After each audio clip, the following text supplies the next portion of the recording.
You feeling okay? We've been traveling all over lately, so maybe you've come down with something. That's it. We're getting Baiju to check you over.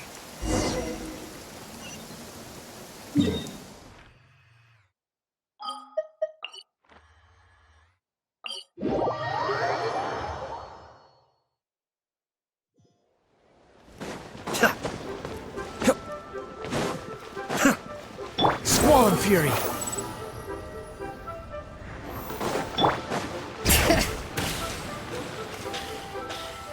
Oh. Baiju isn't in his shop. Oh, you're looking for Dr. Baiju.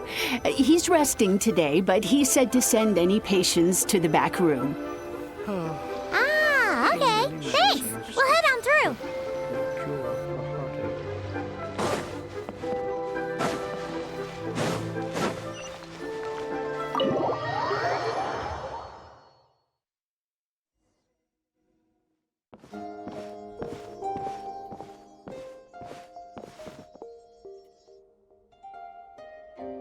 Traveler, Paimon, welcome. What can I do for you? It's the Traveler. He looks absolutely beat these days. He has these huge dark circles around his eyes, like he hasn't slept a wink. And he keeps spacing out. You have to call his name several times before he snaps out of it. What do you think it is? Is he sick?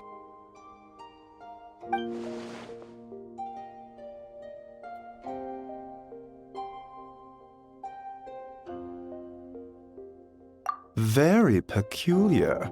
In all the time we've been acquainted, this is the first time you've come to me with a health complaint. Come, let me take a look at you.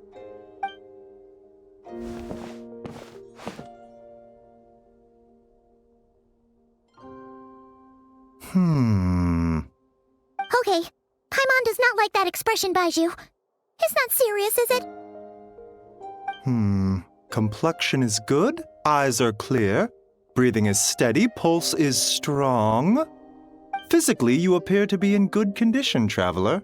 In theory, your energy level should reflect that. You should be feeling right as rain. Hence my concern. A clean bill of health is usually a good thing, but in this case, it likely means your situation is more complicated.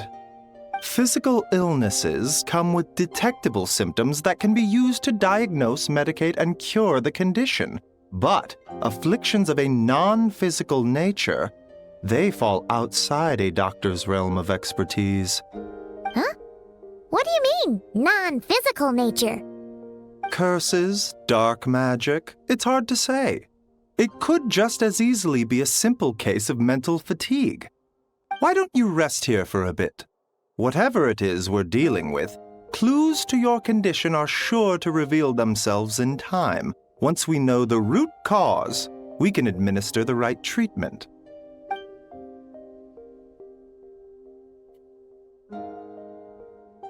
In the meantime, Changsheng and I will review the relevant literature for afflictions that present with mental fatigue.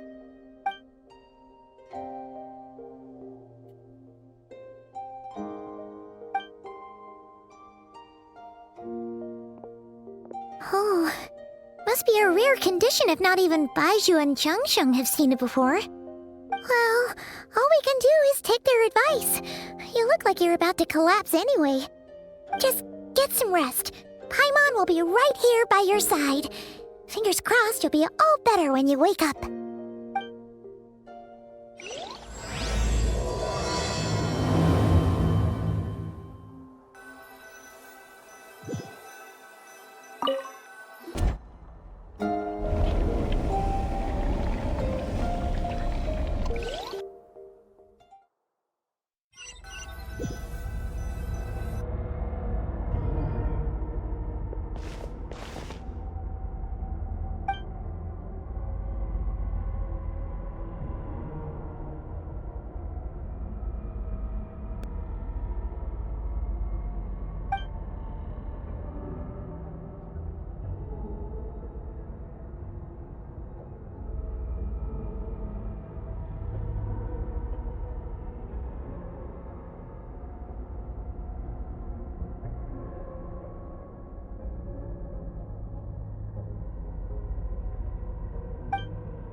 Traveler! Traveler!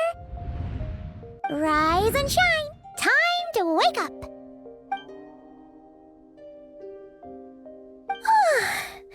For once, you're making Paimon look like an early riser. It's already afternoon. Hopefully all that sleep did you some good. Feeling any better?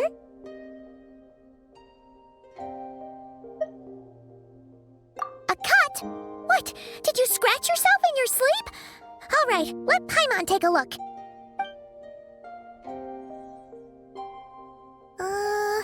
Nope, nothing there. Wait, did you have a nightmare? Okay, don't panic. Paimon heard that dreams tell us what we need by showing us the opposite. So, if you had a nightmare, maybe all you need is something to cheer you up. Come on, Paimon will treat you to something yummy.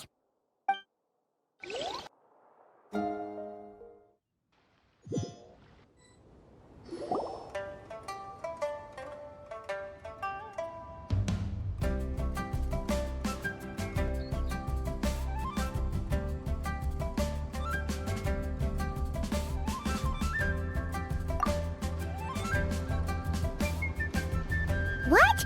So, in this dream, you were trapped in a weird place with thick fog everywhere, and then a spike came out of nowhere and stabbed you in the back? Oh. Okay, well, that's a new one. Are you sure it was a dream? 'Cause from the way you describe it, it sounds like you were really there. But then again, you woke up right where you went to bed. And you were definitely in a deep sleep this morning. Then, it's decided. Paimon will stay up and watch over you tonight. If anyone tries to mess with you, Paimon will beat him up. Or, wake you up first and then we can beat him up together.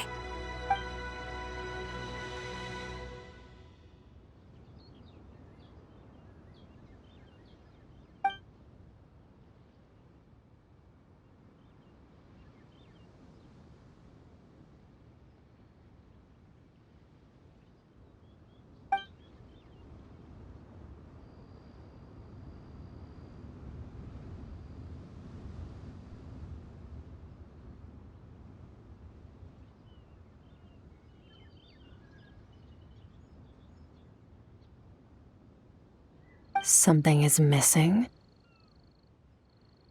Did you just say something? The flesh remains whole, but the soul is incomplete. Left unresolved, the mind will wither away along with it. Ah! What the? Wait! Paimon remembers you! You're Child's master! Skirk? Right! What are you doing here? The last time we saw you was at the Primordial Sea in Fontaine, right? But then we left and never learned where you went after that. Child's been looking everywhere for you, by the way. What brings you to Wanmin Restaurant of all places? You came here looking for us? And were you the one behind that hocus pocus just now?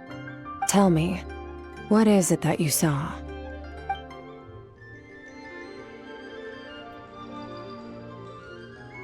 Tight-lipped, huh?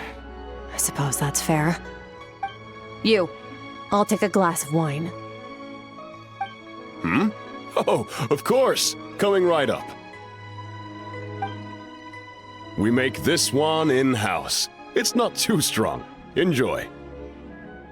Chef Mao, I'll take a grilled tigerfish over here. Coming right up. Ah, if I knew we'd be this busy, I wouldn't have approved Shenhe's vacation.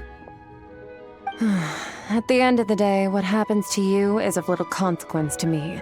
I'm not here to try and win you over. Trust me or not, the choice is yours. If you want my help, now's the time to speak up. You have until I finish my drink. I was investigating an abyssal disturbance in the area and happened to notice you. Part of your soul is damaged. Need I say more? Neither of those things sound good.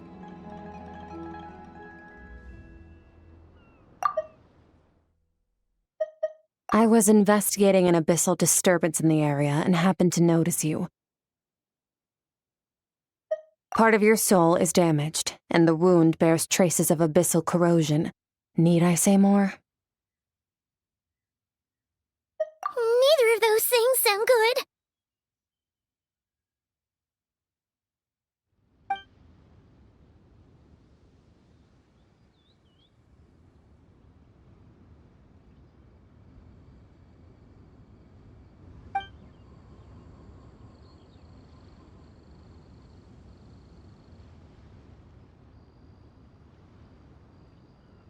Well, should we trust her?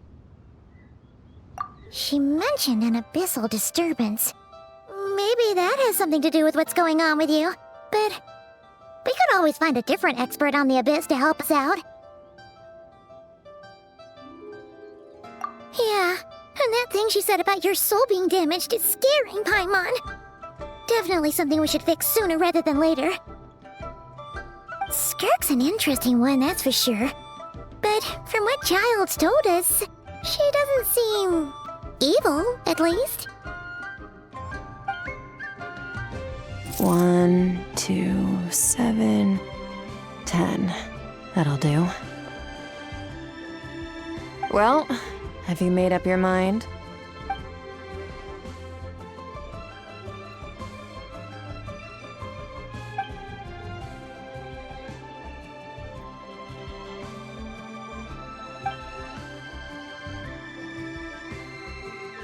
So that's all we know, Miss Skirk. Ma'am, can you help us? So, you couldn't disperse the fog. I understand. Come find me in the Guili Plains when you're done here. Oh, and I left cash for the drink on the table. Settle the bill for me, will you? Oh, okay. Huh? She disappeared!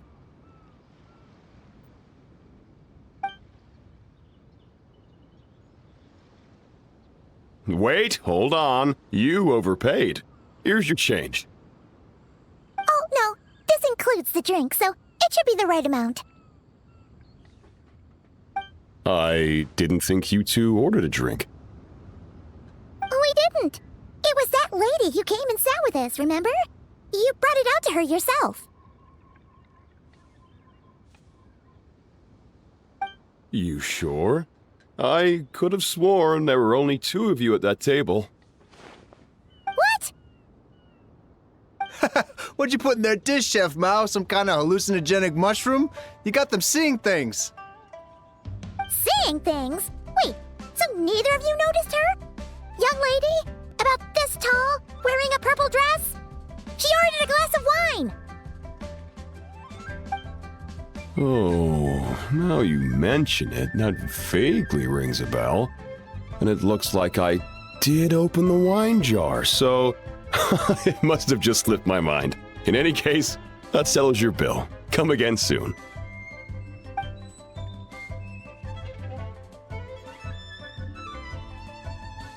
Coming! Okay, what was going on there? It's like they didn't remember Skirk being there at all. Even Paimon was half convinced we hallucinated the whole thing. But that Mora she left for us was definitely real. Oh, this whole situation is giving Paimon the creeps.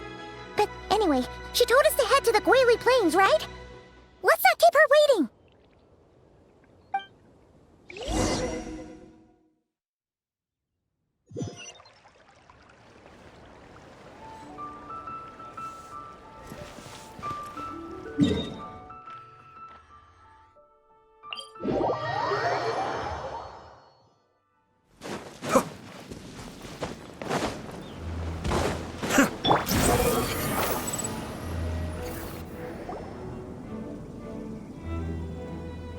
Whoa, what are all these rift hounds doing here? Huh, looks like they're collecting something. Oh, let's go check it out.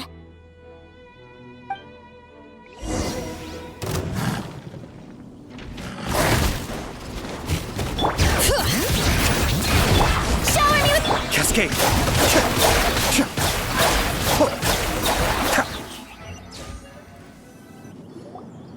So, this is what they were collecting. It looks kinda like... Yeah. What is going on here?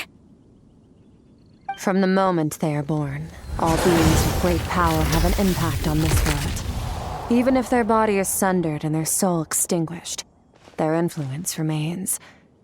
Gods are the most common example of that. The remnants of gods who fell thousands of years ago remain buried deep within the earth, carrying within them a warped will and a dark curse. Together, these remnants form what you call god remains, and it appears that some of those sealed here were dug up and removed. There are traces left, but they're fading fast. What are you doing? Nothing! Just wanted to make sure you were, real? She's definitely not a ghost traveler. Paimon poked her, and she's solid.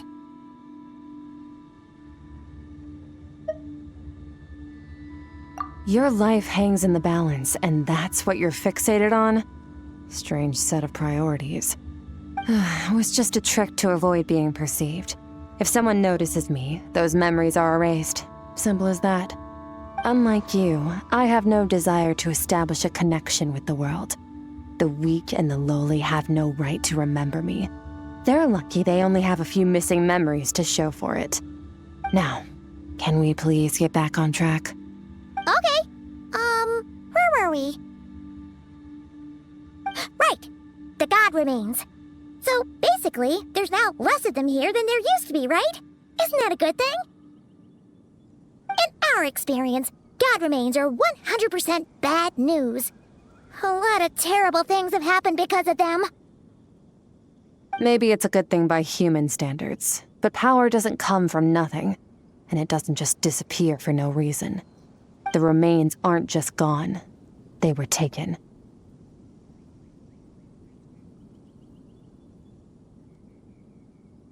Very clever, traveler. You aren't the only one who had something taken from you. There are victims like you everywhere. The only difference being, you can speak, and the remains cannot, so it went unnoticed. Something similar happened in Sumeru.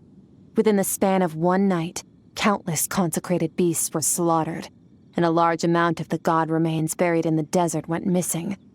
Of course, god remains are just one of the targets.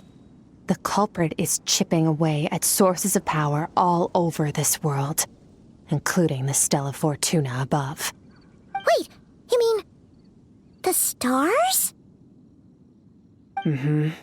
42 of them have died out in the past few months alone. In Conria, people believed that powerful individuals have corresponding Stella Fortuna. Even should that individual fall, their Stella Fortuna would not disappear, but gradually evolve into a new constellation. Yet now, stars are disappearing from the skies entirely, and it's not hard to deduce what's happening to the power they contain. Something has been leeching power from this world like a parasite steals nutrients from a host. And now, it's no longer satisfied with the remains of the dead. It wants you. This time, it only took a fragment of your soul. But next time, there's no telling how far it could go.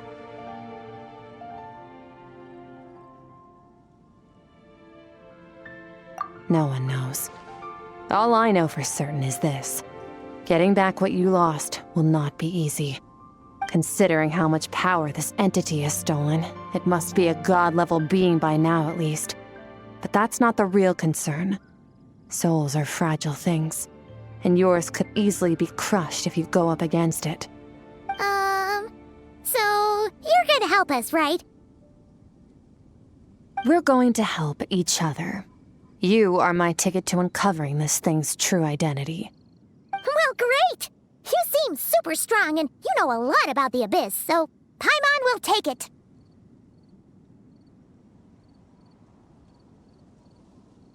Don't get all mushy on me.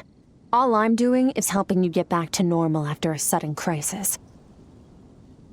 And I should warn you, getting mixed up with me can have unforeseen consequences. We're on very different journeys. You don't want to be in my debt, trust me. You help me uncover the truth behind this entity, and I'll help you recover what you lost. This is a transaction, that's all. You would do well to remember that. Now, come along. Yeesh! You'd think she'd be a little friendlier since she's agreed to help us. But nope, she's just like when we met her in the primordial sea. So cold. Well, whatever. If that's how it's gonna be, then she doesn't deserve our friendship. What she does deserve is a super embarrassing nickname. Ah, Paimon's got it. Frosty the Lavender Melon. Serves that ice queen right. Anyway, the important thing is that we get that piece of your soul back. So, let's follow her and see what sort of plan she's got.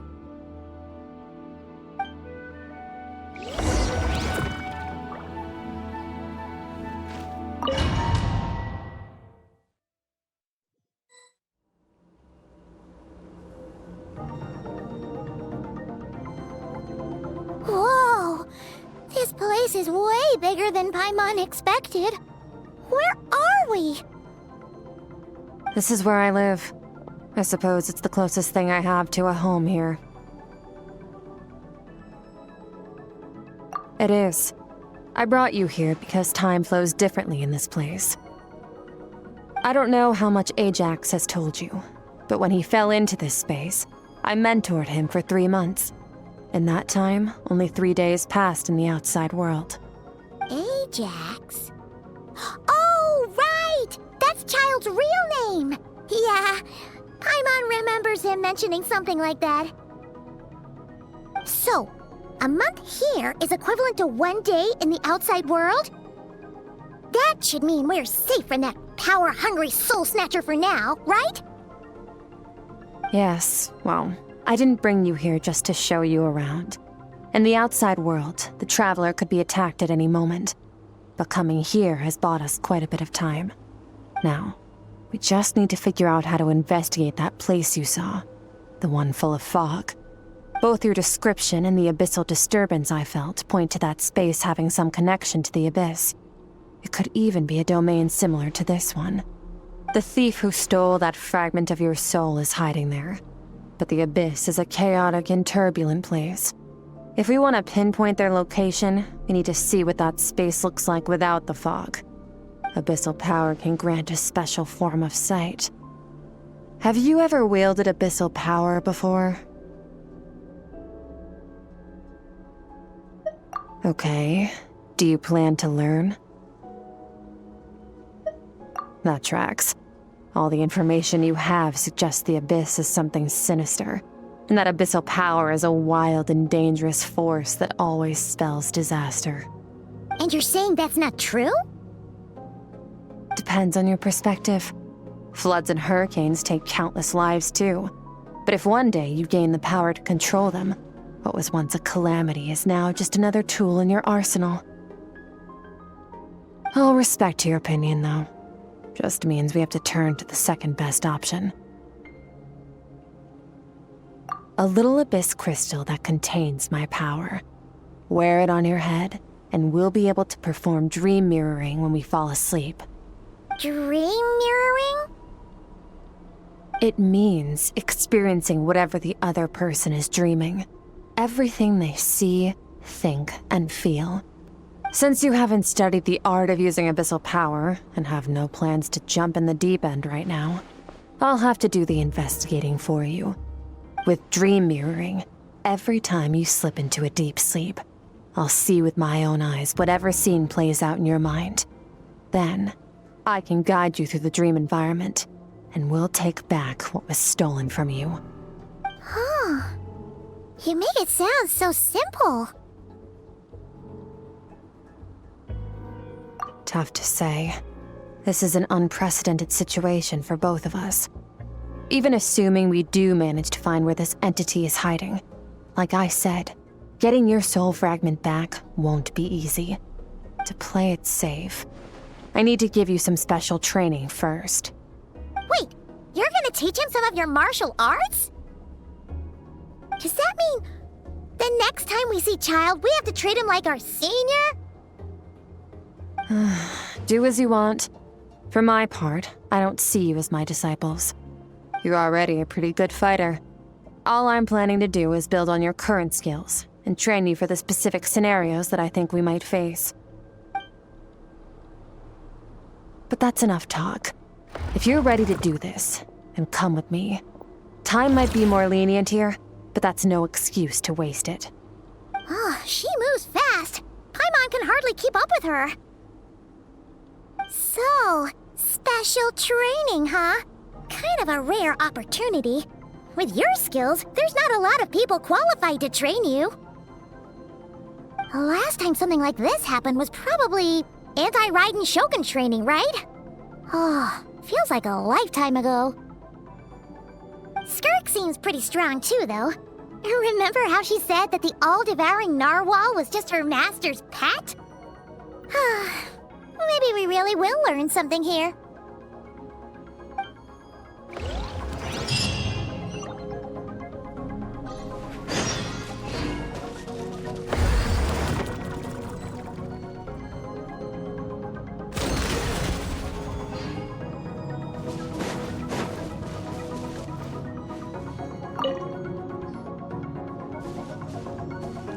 Ready? Bring it on! Your training will be split into 3 stages. Testing your blade work, elemental abilities, and reasoning skills. We'll start with blade work. You're no rookie in this area, so I won't bore you with the basics. During your long journey, you've no doubt sparred with a lot of talented sword fighters. Consciously or not, you'll have picked up all kinds of techniques from them. You bet! There's Kaya, Master Jean, Kuching. Oh, and Kazuha, Ayaka. Yeah, we've met sword masters like you in every nation we've been through. You sparred with a bunch of them too, right? Nice to know it's all gonna come in handy now. Don't get too smug. In sword fighting, techniques alone are not enough. You need a cohesive system to bring it all together.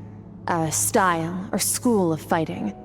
To use the human body as an analogy, your style is your skeleton, the foundation, the framework.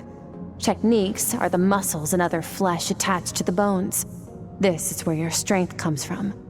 Improving your sword fighting is like growing that body. If your frame got bigger and taller, but you didn't add any muscle mass, you'd be weak and flimsy. Then again, if you packed on pounds of flesh without a big enough frame to support it, you'd end up bloated and unwieldy. You need to do some introspection. Take a good, hard look at your past experiences and figure out which parts of what you've learned are just techniques, and which parts can be used to form your own system of blade work. Only then will you get the full utility out of all your thoughts and observations along the way. Only then will every strike you deliver make perfect sense. Wait, is that it? Paimon thought you were gonna teach him some cool new moves. Like when you went swoosh and opened a tunnel to another place. One day, you'll reach a new level of power where you realize that even that's as basic a trick as any other. But right now, our sword styles are so wildly different that teaching you mere techniques is pointless. There are no shortcuts in the pursuit of power. Failure is your best teacher, and rigor is your coursework. That's all I have to say. Time to make a start. Train until you're satisfied with yourself. Now focus. Destroy the crystal columns as swiftly as you can.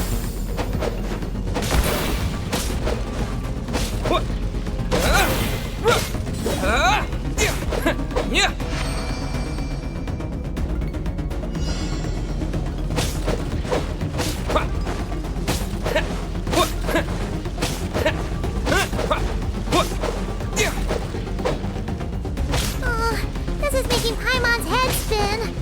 Hang in there, traveler!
Stay calm. Use your head. You have to keep it together.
This moment will be frozen in time. Cut to the chase. Consider a moment of true mastery that you've witnessed in another person, and ask yourself, what lies beneath the surface? What's their guiding philosophy? What's their state of mind as they maneuver their weapon? Now take that and practice it right away with speed, skill, and strength, over and over, until your hand is one with your mind. This is the only path to true growth. Step on up. Dance with the waves.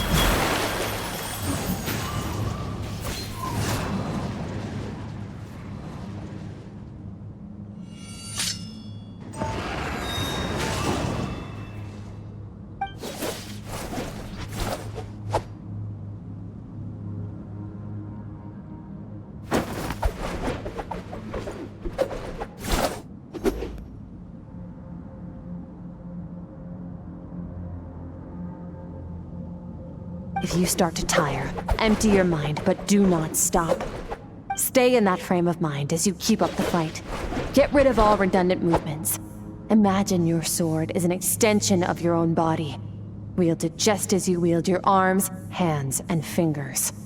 'Twas on a deserted, moonlit night that the hero approached the vile dragon's limpid lair. Ring cutter!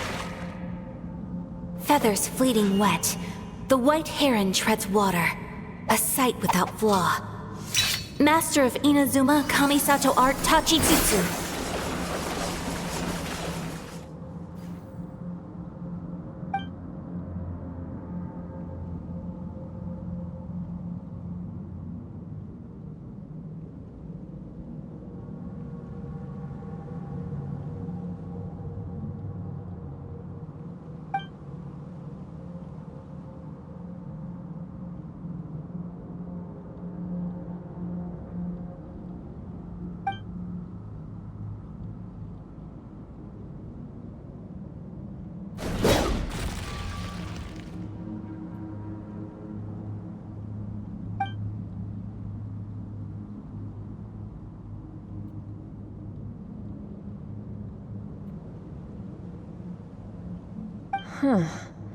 Looks like you've made some real progress. That concludes your training session. Awesome! Paimon knew you could do it! How do you feel? As you should be. Time flies when you're training hard. You've actually been going for several days now with no rest. Yeah, meanwhile Paimon's had a whole bunch of naps. But you were so focused, she didn't want to interrupt you. Go get some sleep. I'll be doing the same very soon. Let's hope you see that foggy place in your dream, so I can get this investigation over and done with.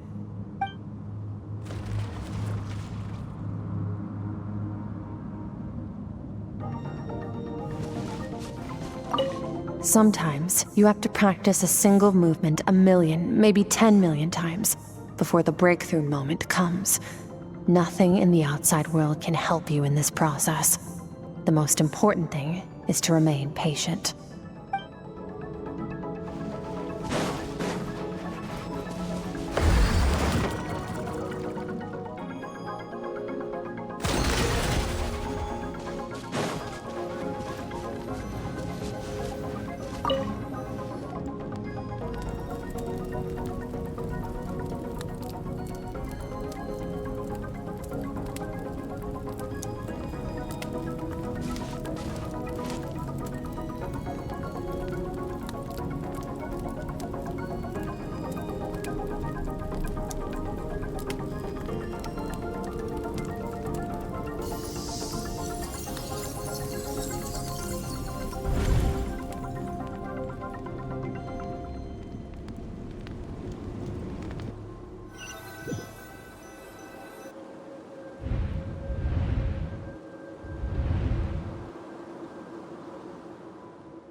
Skirk, why are you skipping classes again? We've talked about this.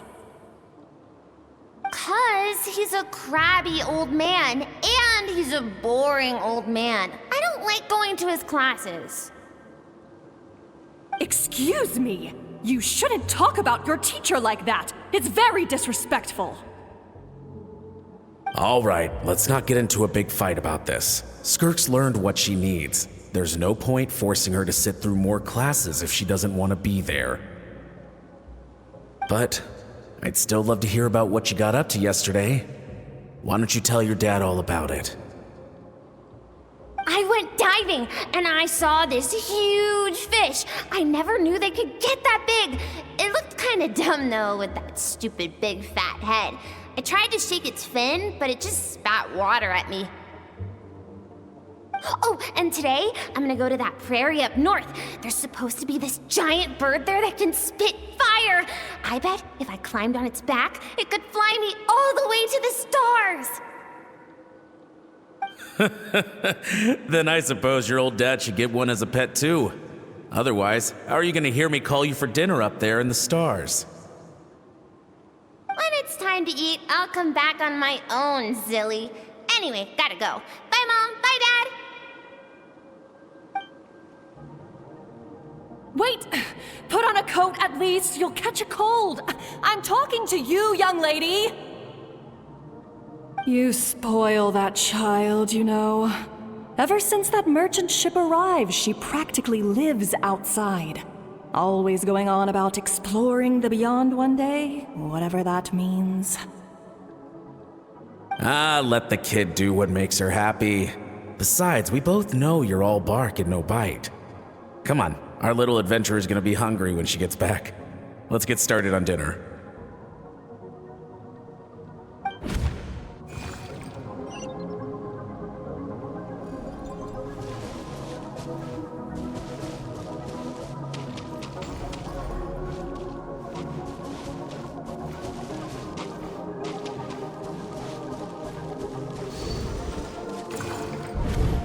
The stars shimmer high above. But what lies beyond the stars? Mountains as far as the eye can see? An endless snowy plain? Or maybe buildings taller than the sky, like the people from the merchant ship said. I can't be the only one asking these questions. The universe is fascinating. If only I could meet some other people like me. We could set sail together and explore every corner of the world. I'm sick of being a kid. There's so many amazing things out there, and I'm ready to see them all. But for now, I'm starving. Better get back.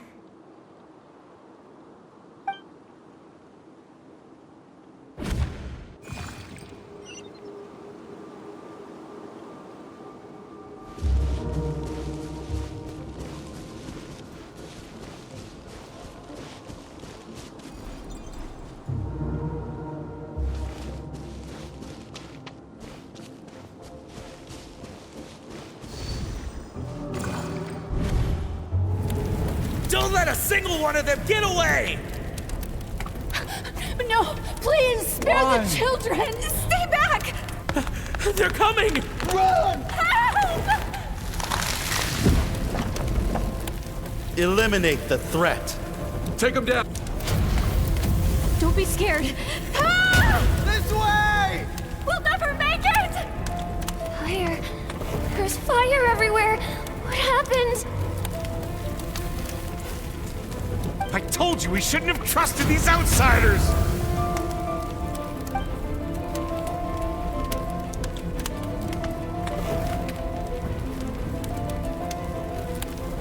Why are you doing this? What did we do to deserve this? We welcomed you with our finest food and drink, showed you the best our home has to offer, gifted you cloth dyed by our own hands. And this is how you treat us? Run! Save yourselves! Captain, Zone 3 is clear and we have Zone 2 surrounded.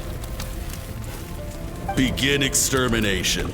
Remember the orders from upper command. No one is to be left alive. Rest assured, sir. We have enough munitions to annihilate these savages and burn their entire civilization to the ground. Good.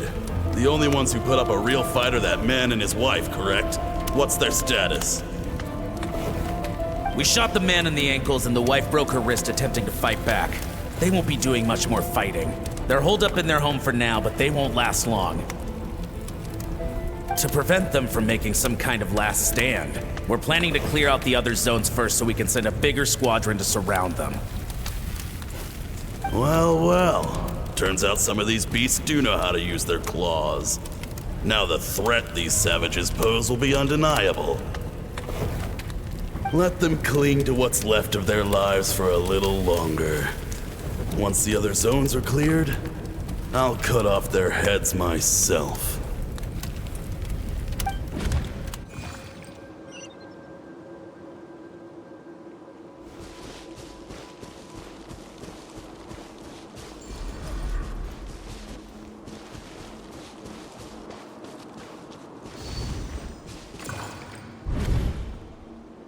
Dad? Mom? Skirk, you're all right! Thank heavens! I'm so happy to see you, sweet girl. But you need to go. It isn't safe here. They'll be back any second. What happened? You're bleeding a lot. Dad? Mom?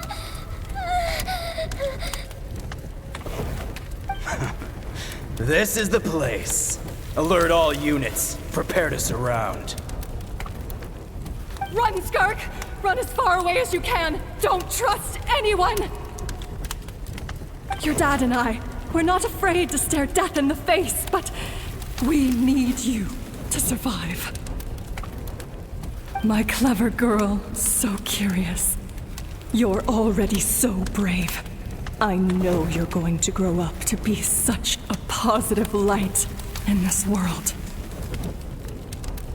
Whenever you miss us, just play this song. Remember, life is a gift. Don't let darkness claim it. Break down the door! Look what we have here. A savage that can pluck a tune. Well, the show's over.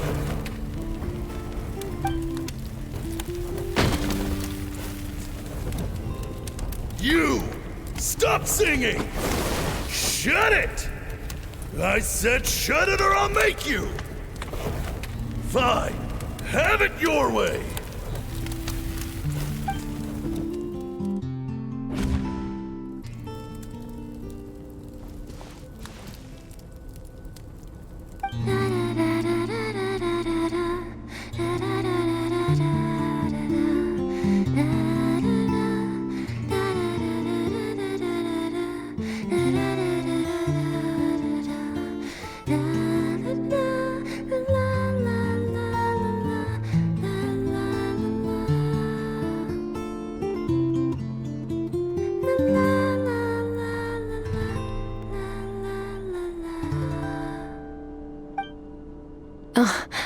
You're awake.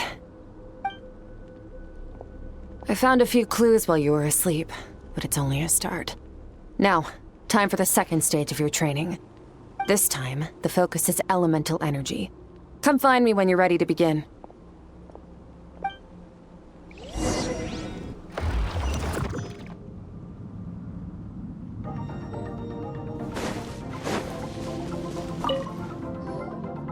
Man, staying in the abyss feels so surreal, don't you think?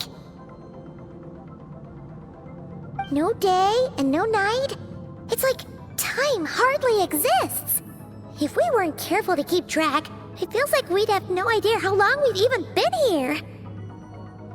Well, except for the fact that Paimon still gets hungry like clockwork. You go do your training. Paimon's gonna grab a bite.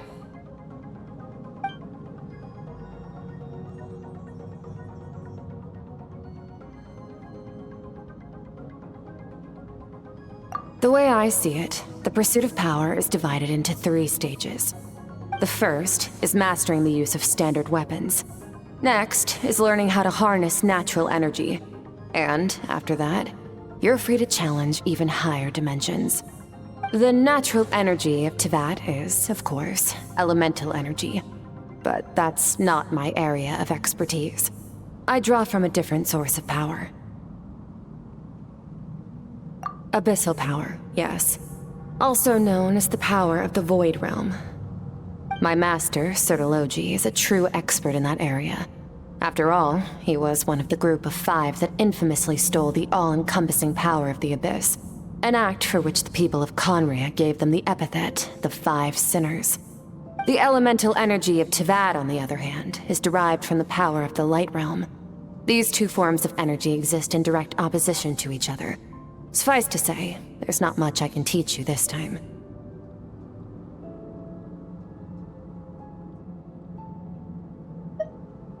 A keen observation, traveler. Call it respecting local norms. The Abyss stands in direct conflict with the will of this world. So, to make my life easier, I disguise my power to make it appear cryo-like in nature. It's a technique I learned from some Conrian ruins, known as the 7 Shifting Serpent. If you ever change your mind about delving into abyssal power, I can teach it to you. So I've heard. You seem to have a knack for removing abyssal power. But is purification really what's going on there? Like I said, power does not simply disappear.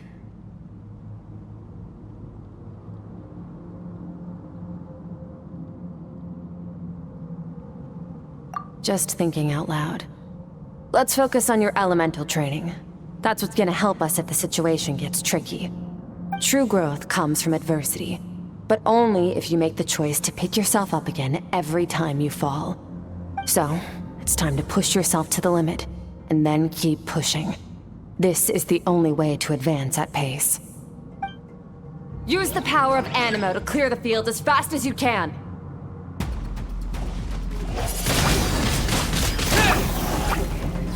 Yeah!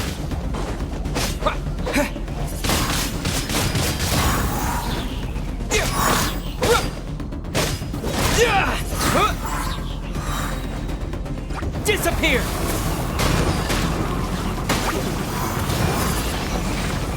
Windblade!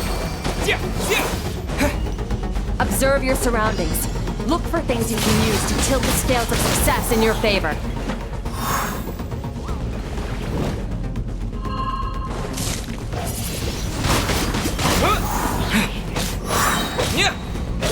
With the wind!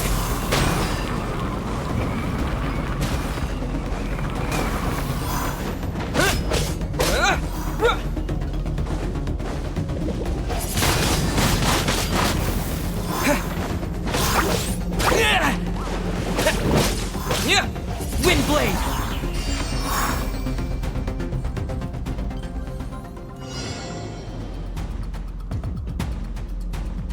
Use the power of Hydro to destroy the spikes.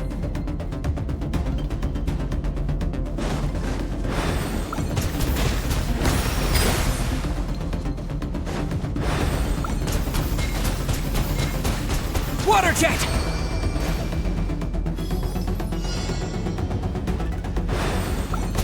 Faster! Don't give them a chance to strike you. You need to be quicker than you were in your dream. You can't afford another injury like that.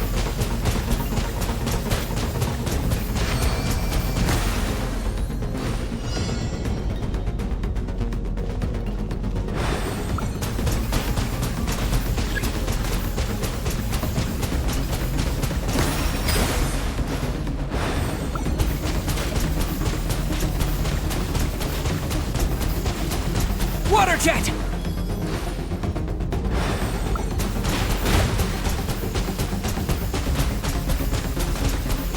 Go!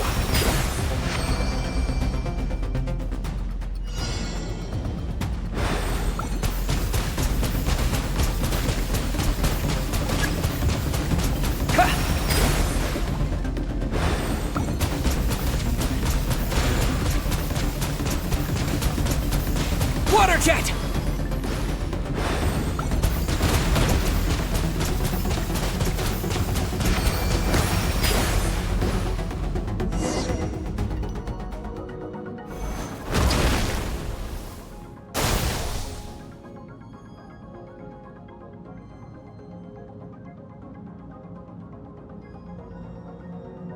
You need to understand what makes you special.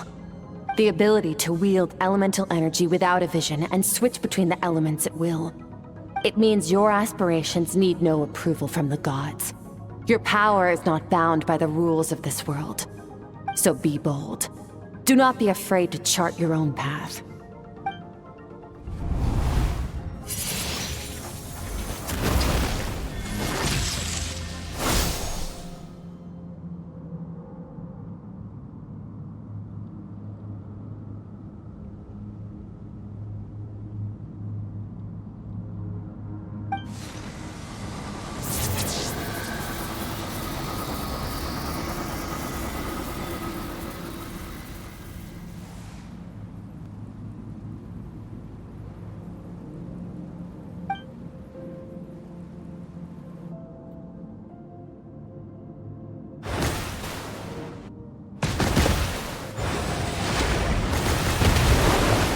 Very good. It seems you've reached a deeper level of connection with the elements. Long enough for you to lose yourself in your training, which is a good sign. Relentless practice with the elements has drained all your strength, but it's also what allowed you to make progress. Get some rest. When you wake up, we'll proceed to the final stage of your training.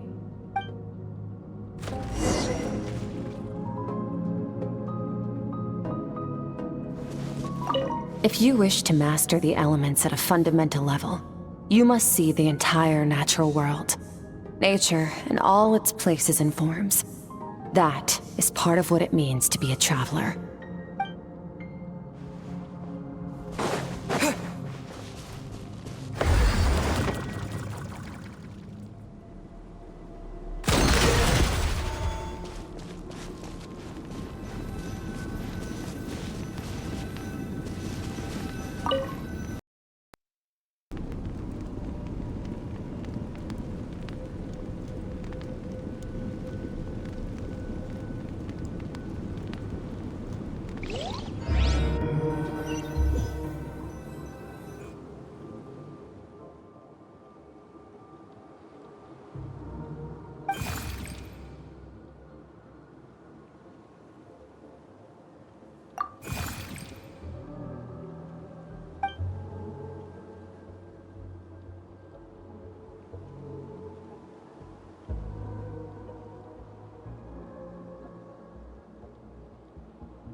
What is the secret to power?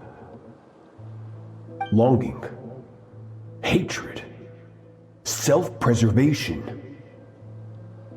No, it is fear.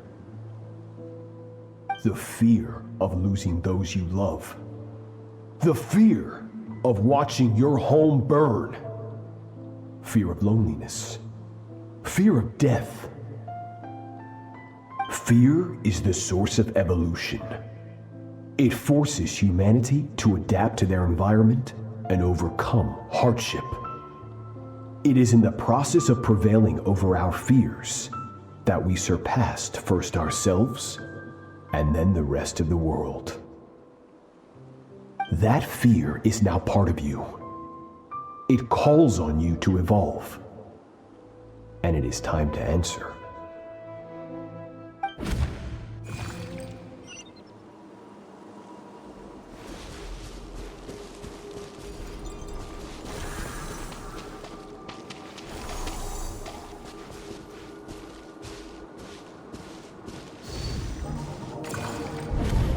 Any minute spent missing home is a minute wasted. Practice your sword work instead. Do not make me tell you twice. But, Master, I can barely lift the sword anymore. If I keep going, I feel like my wrist is going to break. So it has not broken yet. Then pick up your sword and keep practicing until it breaks. I want to hear the cracking and splintering of bone. After all, bones can always be reset.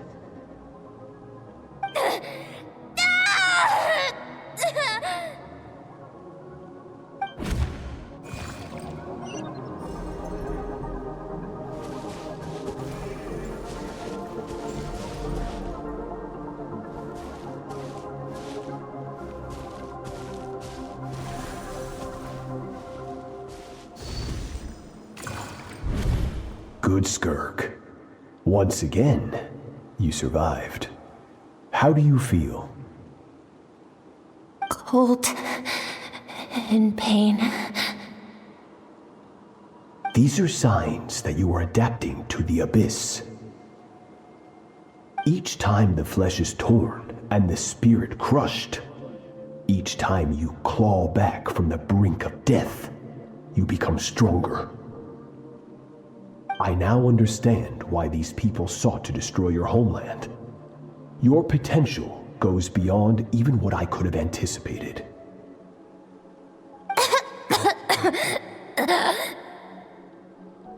But you still have much to learn in your pursuit of strength. Your mind is rife with distractions. From now on, I shall show no mercy in your training. You must learn to shut out all the pointless emotion, crush the self that makes you weak, and become master over your physical form. Get up, Skirk. Wipe the blood off your face. Cut away the rotten parts of your flesh, and mend what is broken.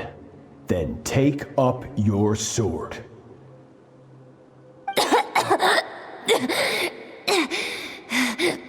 Yes, Master.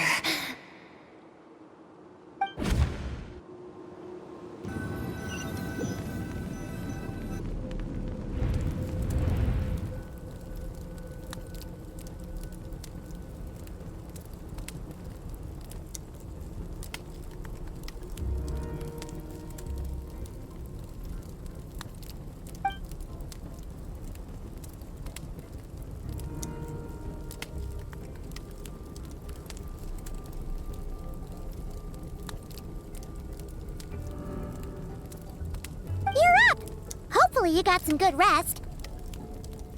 Skirk said to tell you that she's ready to start the final stage of your training whenever you are. So, want to head over now? Or did you want to wait a little?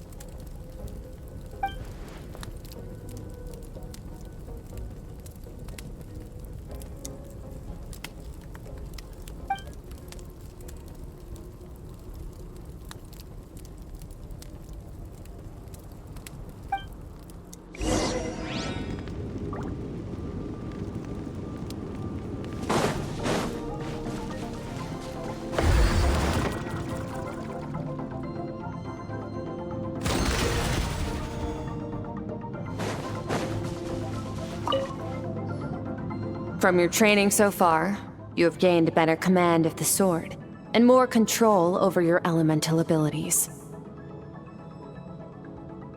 That's only part of it. Experience is the real teacher. Your journey, the friends you have made, the dangers you have faced. These have taught you more than I ever could. Now, it's time to focus on how you react under pressure. You must be able to think rationally, even in unpredictable combat situations. To simulate this, I'm going to attack, and you're going to block. Ready?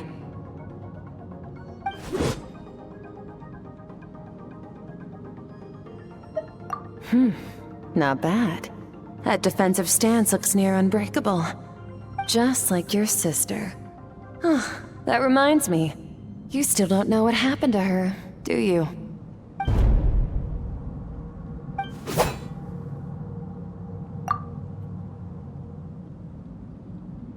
Hey, no fair! That's cheating! You think every opponent has the same moral code as you? You can denounce their deplorable methods all you want, but only if you live to tell the tale. The dead don't get to complain. Strong emotions will always arise in combat. Anxiety, anger, fear. But a true warrior is never at their whim. Only when you are free from the influence of emotion can you make the right choice, no matter the situation. How amusing. Almost sounds like you think you know me. But you don't. You can choose your own path. We are not the same. Let's begin. Try to use reason over emotion. Make the most rational and advantageous decision in any given moment. This is your final training session. Look alive.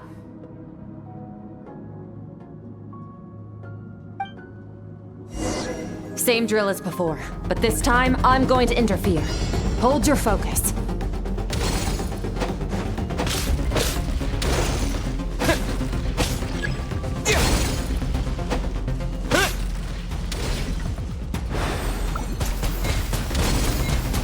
Go!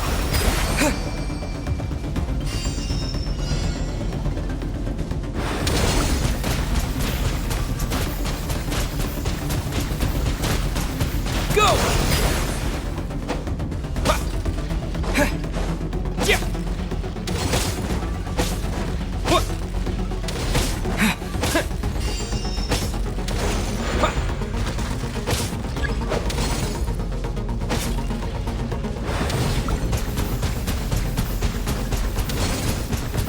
Water jet!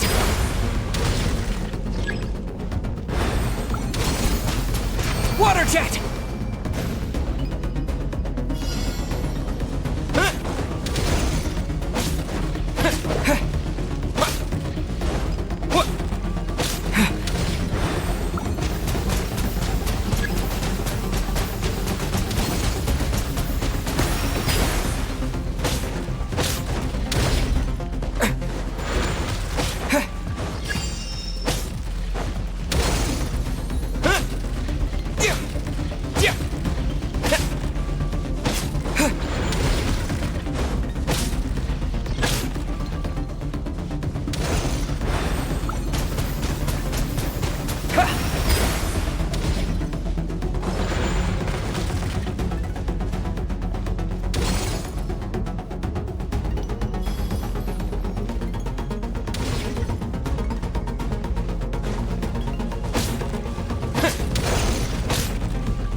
Water jet!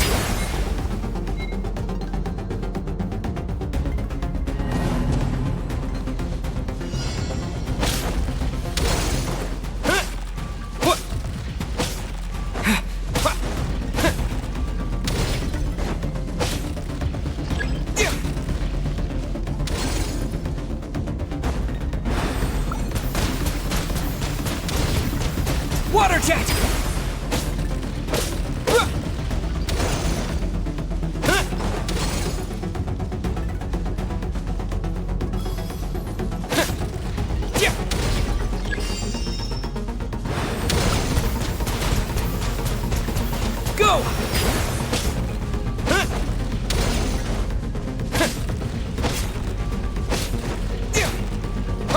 Not bad.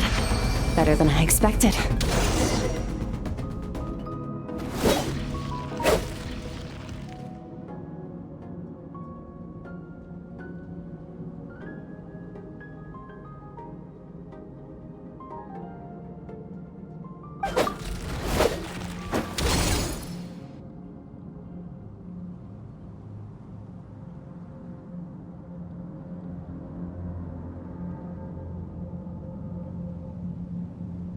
You're getting the hang of it.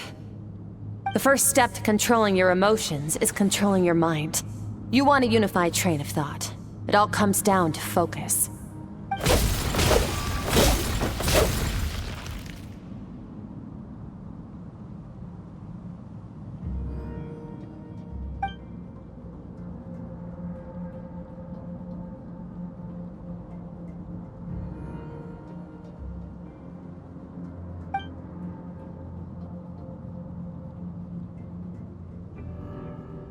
Your mind is rife with distractions.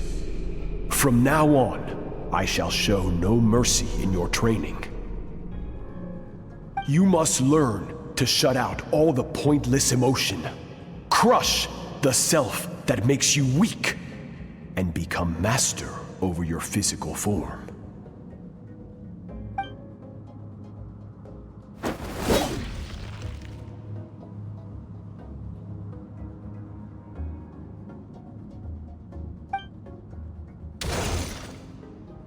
Stop.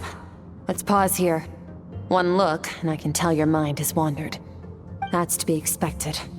There's a limit to how long a human being can concentrate on one thing. Staying calm and focused sounds simple in theory, but in practice, it's more demanding than sword work or elemental abilities.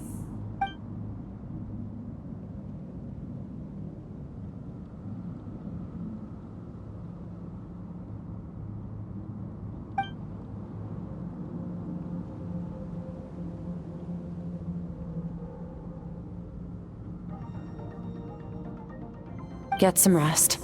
No point training further if you're already dead on your feet. Like I said at the beginning, the only goal of this training is for you to reach a point that you're satisfied with. You managed to push past your limits, which is a good start. You can be proud of that and sleep well knowing that you've earned it.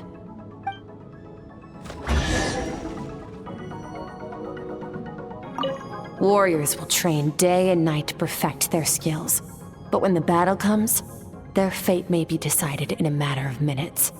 One mistake, one moment of hesitation, and just like that, all their blood, sweat, and tears were for nothing. You need to push yourself to perfection, or you might not even live to regret it.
Skirk is amazing. She faced down that terrifying giant and cut its head clean off. Oh, she got hurt though, didn't she? I heard it was pretty bad. Yeah, well, that's a given. But the moment she was on the mend, she got right back to practicing her sword work. I heard Master suffered a grave injury once too. Lost an arm and a leg and still came back stronger than ever. Skirk's becoming more like him by the day. Incredible. I wonder if I'll ever reach their level. They're always so resolute, so unshakable.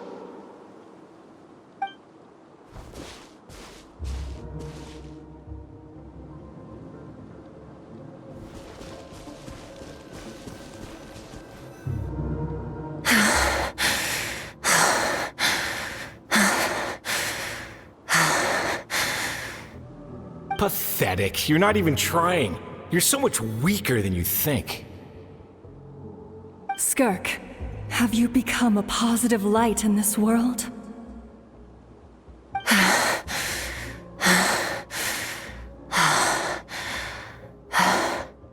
Do you even remember how many of us perished in that fire? How many bodies were left to rot on the scorched earth? Yet you alone live on.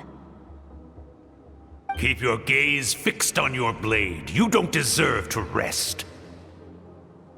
I have so many questions.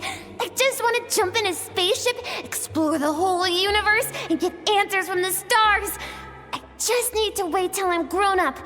Then I can do anything.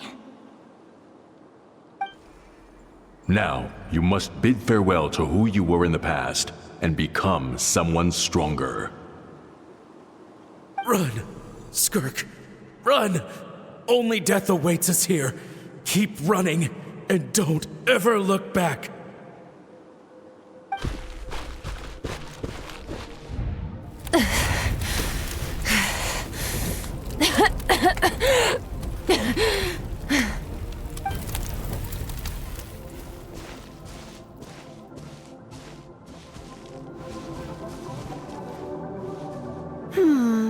Let's see here.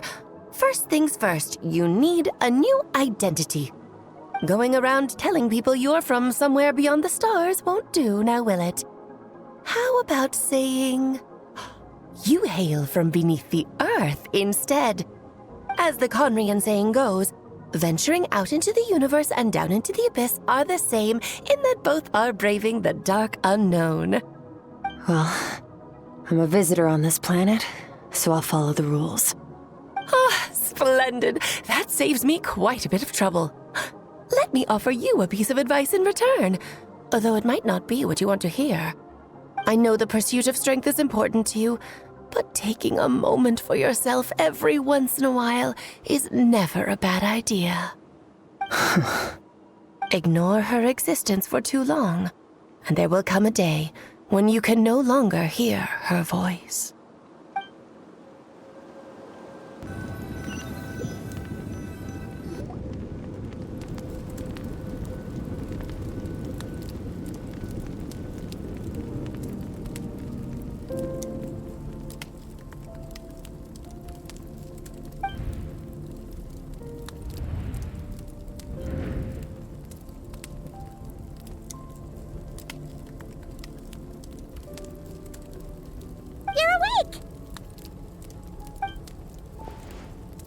You must be starving, right? Ta-da! A barbecue feast just for you! Of course you are! That's why Skirk and Paimon got this all ready for you. Dig in, before it gets cold. Ah, well, if you're around someone long enough, it's bound to happen. Plus, Skirk can cook. So, Paimon decided she can forget the whole Ice Queen thing. Paimon's not one to hold a grudge. Here's an idea. Let's save the chit-chat until after the meal.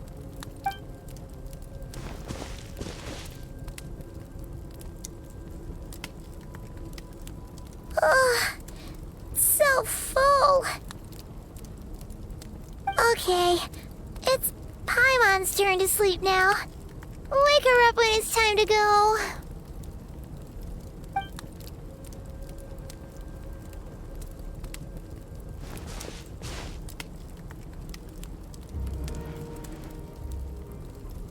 I have good news. First, your training is complete. You have what it takes to wield immense power. Now it's just a matter of putting it into practice. Continue to learn from your journey and hone your skills against formidable opponents. Second, I've located the culprit we've been searching for. Next, we just need to retrieve the missing part of your soul, and our business will be concluded. When Ajax trained with me, he once told me he was bursting with questions. So I allowed him to ask me 3 of them before he left. You and I may never meet again, Traveler. So if there's anything you want to ask me, now's your opportunity. Just like Ajax, I'll answer 3 of your questions.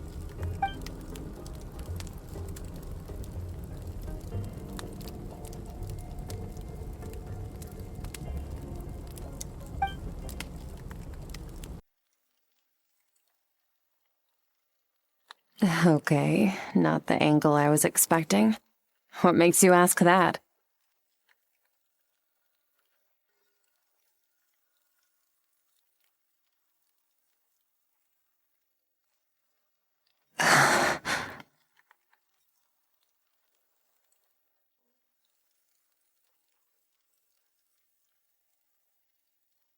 I knew that was a possible side effect. Closed off my mind to you for that exact reason. Even with the dream mirroring, you should have seen nothing but endless darkness.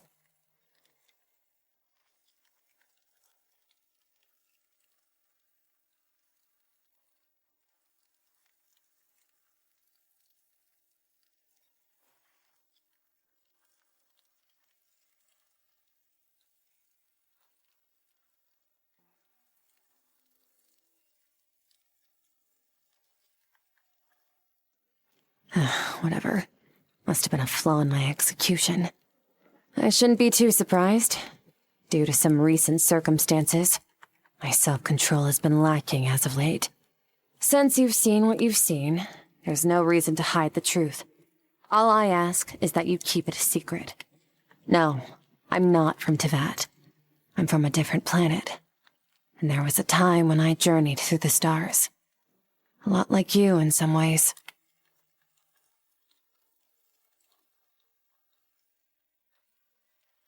No, we're different in that respect. You're influencing the fate of this world. But me, I'm just passing through.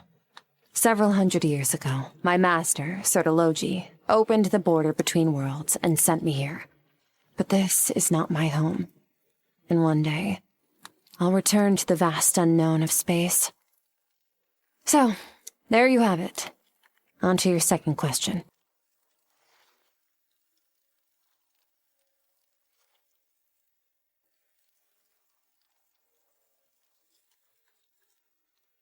To become stronger. For certain reasons, I need to bridge the power gap between me and my master as quickly as possible. But first, I need to understand the source of his strength. To do that, I need to follow in his footsteps, walk the path he once walked, and somewhere along the way, I'll find out how to defeat him. That is my sole focus and purpose. Okay. You have one question remaining.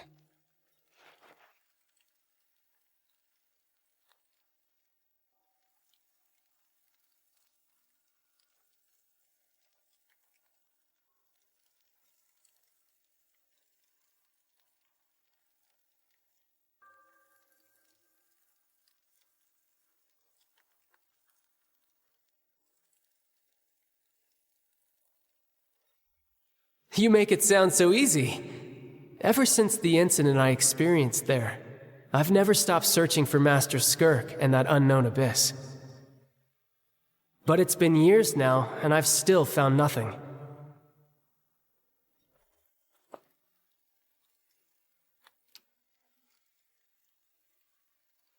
Well, your last question?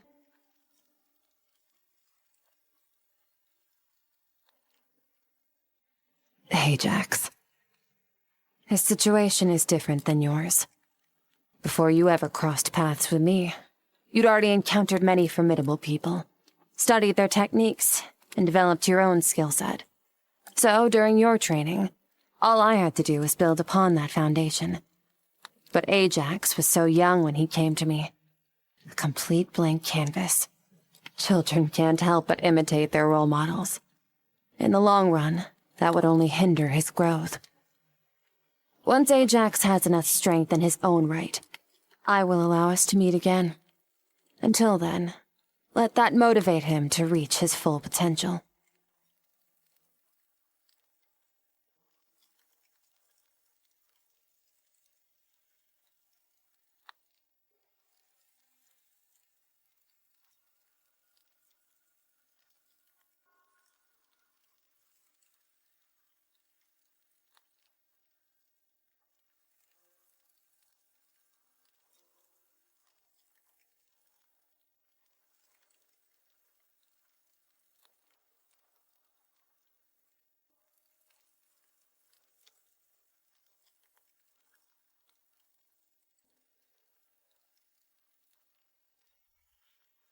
Unlike you, I have no desire to establish a connection with the world.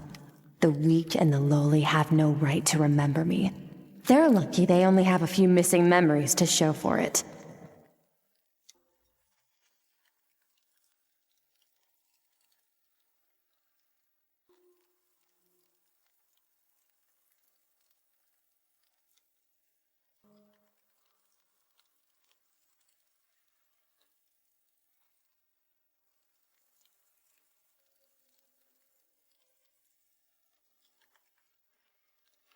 Wake up your companion. It's time to go. Oh, and everything I just told you, best keep it a secret from her as well.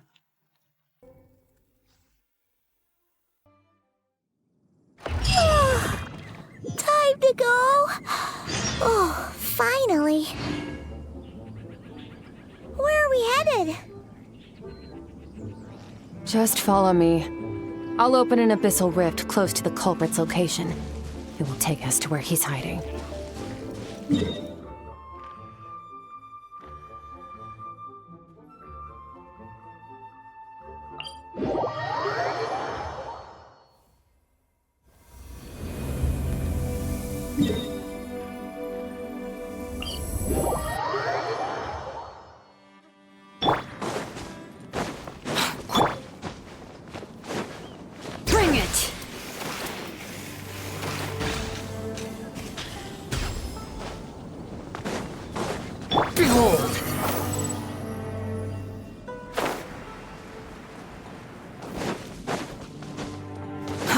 Too slow.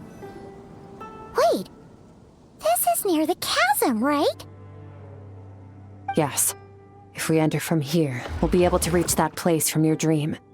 You have some experience with abyssal domains by now, but still, this is someone else's territory. Best to proceed with caution. Don't worry. Paimon's an expert at hiding behind other people for safety. Oh, but, that means you need to stay safe, traveler. All right.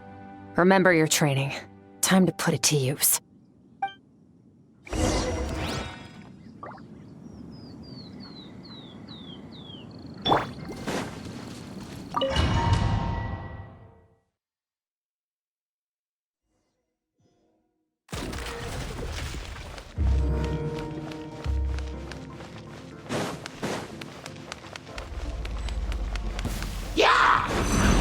Merciless. Wipe out! Water jet!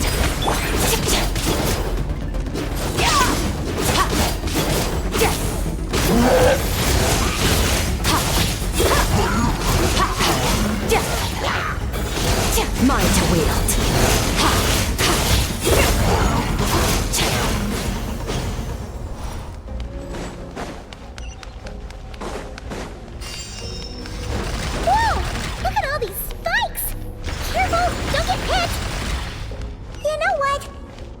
Just gonna float behind you. Come on, you got this. Yeah! Power. Hey, what are you two doing here?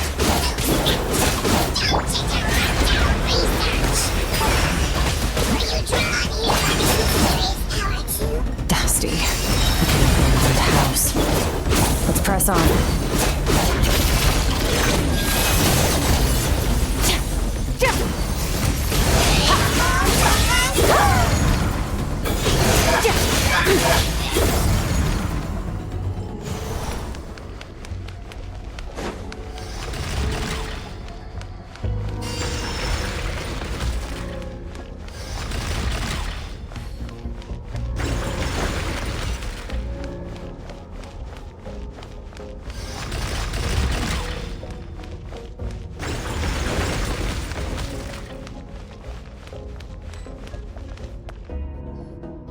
Oh, looks like this is a dead end. Did we make it to his hiding place? Ugh, this fog is making it impossible to see anything! This should be the place where you were attacked, Traveler. The missing part of your soul should be nearby. Can you sense where it is?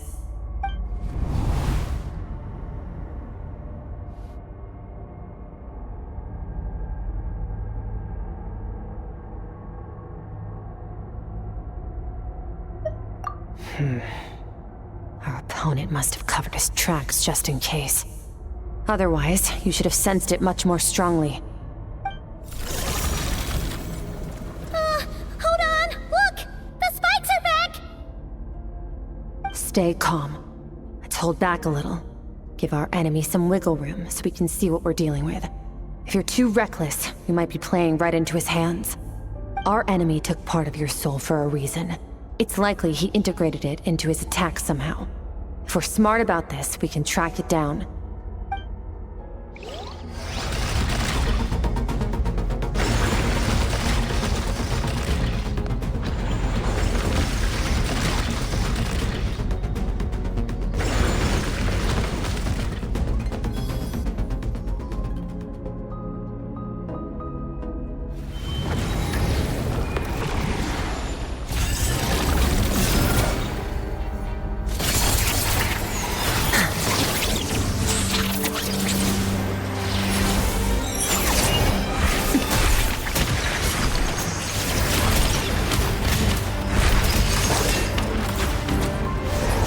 From the start, the attacks have been focused on me.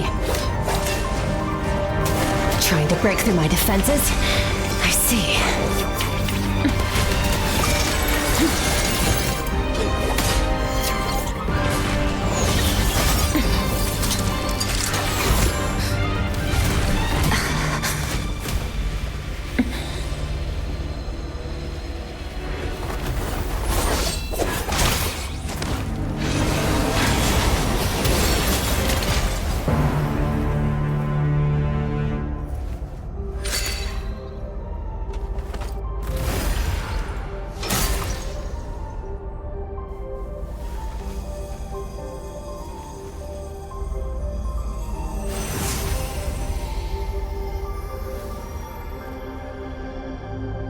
There.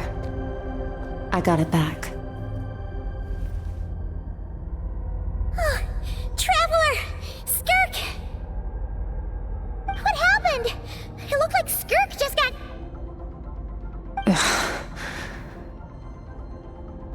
In the Guili Plains, you asked me why this enemy chose you as his target. Now, the answer is clear. It's not just the fact that your strength is impressive. It's also because of your ability to, as you put it, purify abyssal power. Whatever that actually means. The fact is, that ability allowed him to do something that should have been completely impossible. Namely, break through my defenses and steal my power. No, he couldn't have known I'd come to his domain. He only stole your soul fragment because he knew the value of its power. I doubt he expected it to come in handy so soon. Call it fate, if you want. I believe that's the term they use in this world for arbitrary coincidences like this. In any case, it works to our advantage. Once I realized what he was using that power for, it gave me the chance to get back what you lost. I'll cope. Well, done gorging? Good. Time to answer some questions. How did you get the power of the all-devouring narwhal? The all-devouring narwhal?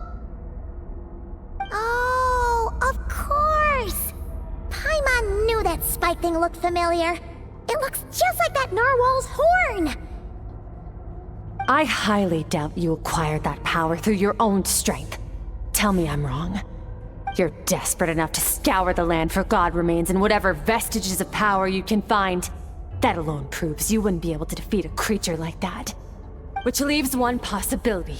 You know my master, the Foul, Sertologi. The Foul? Who dares call him foul?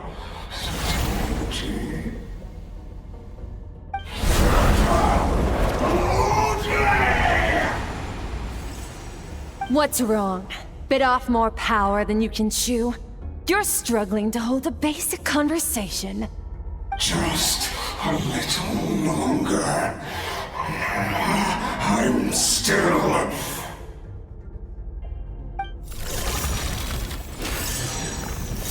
Look! It's back! Those obsessed with power will let it devour them before abandoning their pursuit. Keep calm and use reason to decide the best course of action.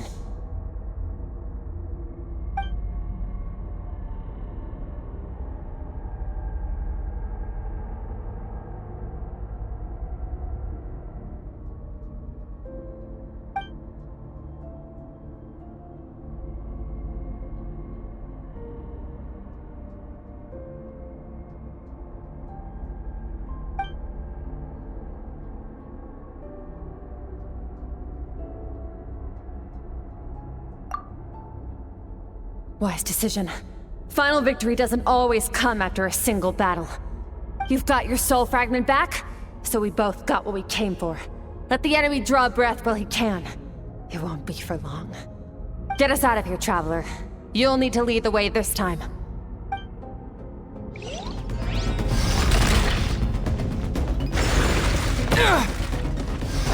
Skirk, is your shoulder gonna be okay? The wound is minor. It'll heal in no time. You should focus on getting out of here alive instead. Uh-oh! Falling spikes! Run!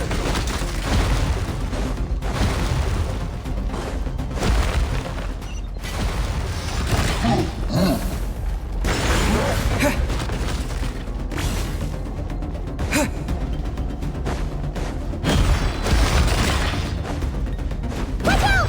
Looks like this place is about to collapse!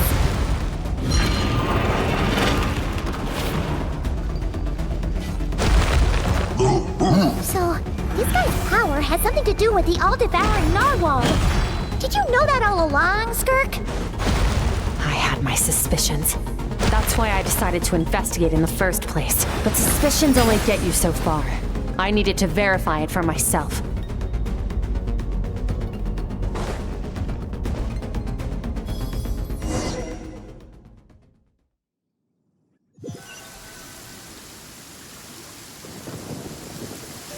Phew.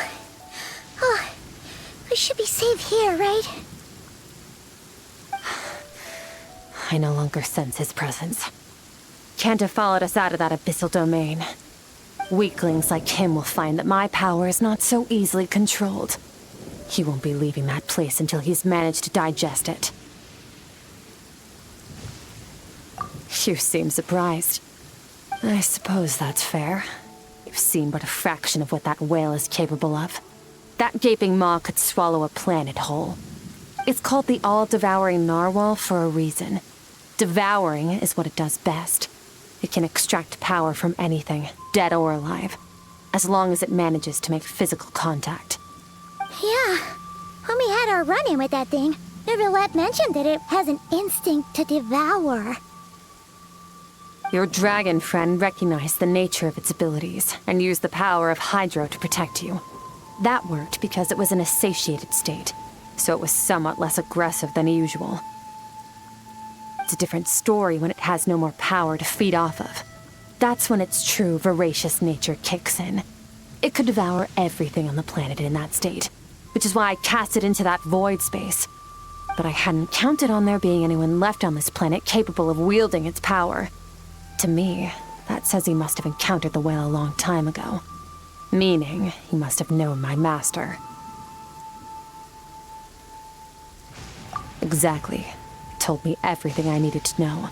Hence why I said we both got what we came for. And I believe that brings our transaction to an end.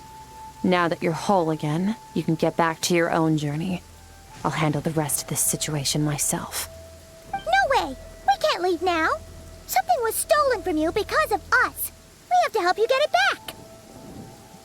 This isn't my first taste of failure or losing power. When you fall, you get back up again and become stronger. That's how it is. But what if that monster finds you before you're all better? Plus, how are you gonna get home? It's not like you can just go swoosh and open a door to the abyss again. Not without your full strength. So, sticking with us for the time being doesn't sound so bad, does it?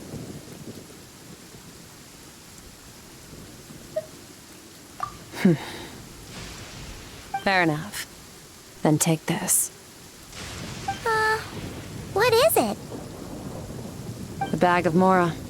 Nothing in this world is free. I know that much. I'll leave the planning to you. Hurry up and decide where to go. We shouldn't linger. We should take Skirk somewhere she can rest. But where? Paimon gets the feeling Skirk wouldn't like being around a lot of people. Oh wait! Baizhu said we could rest in the back room of the pharmacy, didn't he? Let's head there! They'll know something about Master. I'm sure of it. Next time, I need to be ready. Fine. It was just a scratch. It'll take time to recover my strength, of course. But adapting to situations like this is nothing new for me. Oh, this. It's a star crystal suit. Abyssal energy is scarce in Tevat. Wearing this helps me access it more freely. It stores concentrated abyssal energy that I can draw from on the go. When the energy runs out, it reverts back to its original form. Found somewhere to rest. Well, lead the way then.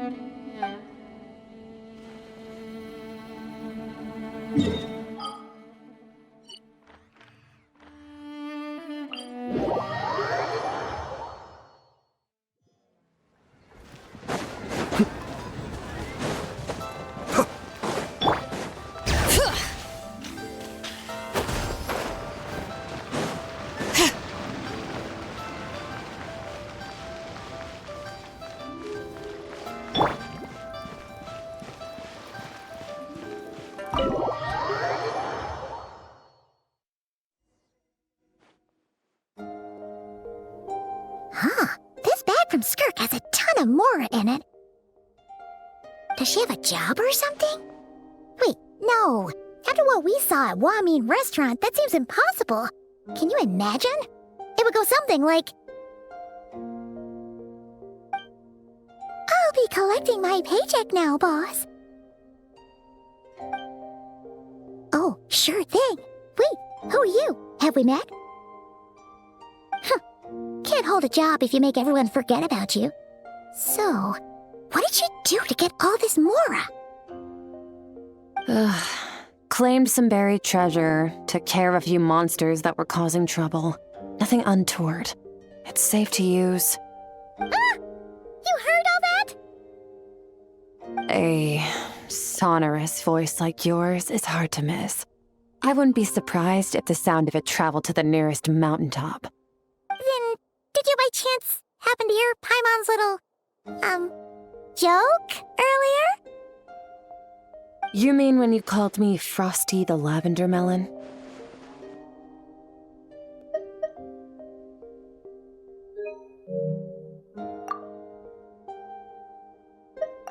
No, sorry. Paimon totally misspoke just now. She didn't say that at all. It was, a Paimon lookalike. Yeah, she's a piece of work, that one. Always impersonating Paimon and giving people weird nicknames. Okay, fine.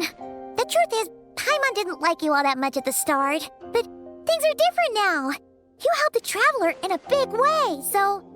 What do you say? Friends? I noticed there was only one bed. Go ahead and get some rest. What about you? I don't get tired, and I don't need rest. I'm going to practice my sword work. That should help me regain some strength. But your shoulder... Hey, don't just leave! Whatever. Let her tire herself out. She'll come back eventually. Let's get some sleep, Traveler. That comfy bed is calling, Paimon.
Quiet.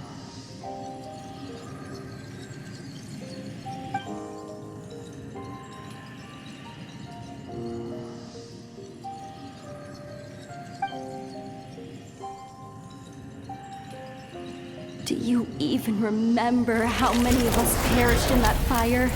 How many bodies were left to rot on the scorched earth? Yet you alone live on.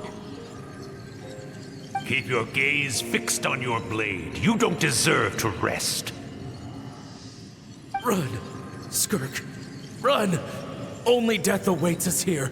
Keep running, and don't ever look back.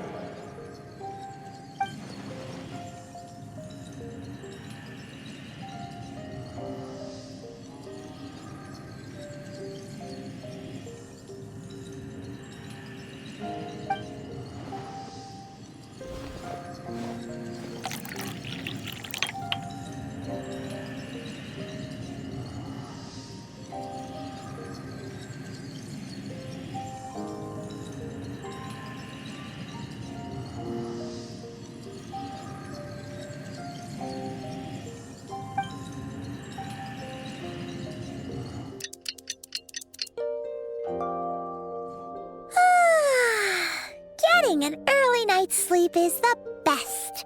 That bed was so comfy. Wait, Skirk? Have you been sitting out here the whole night? The bed's all yours if you want it.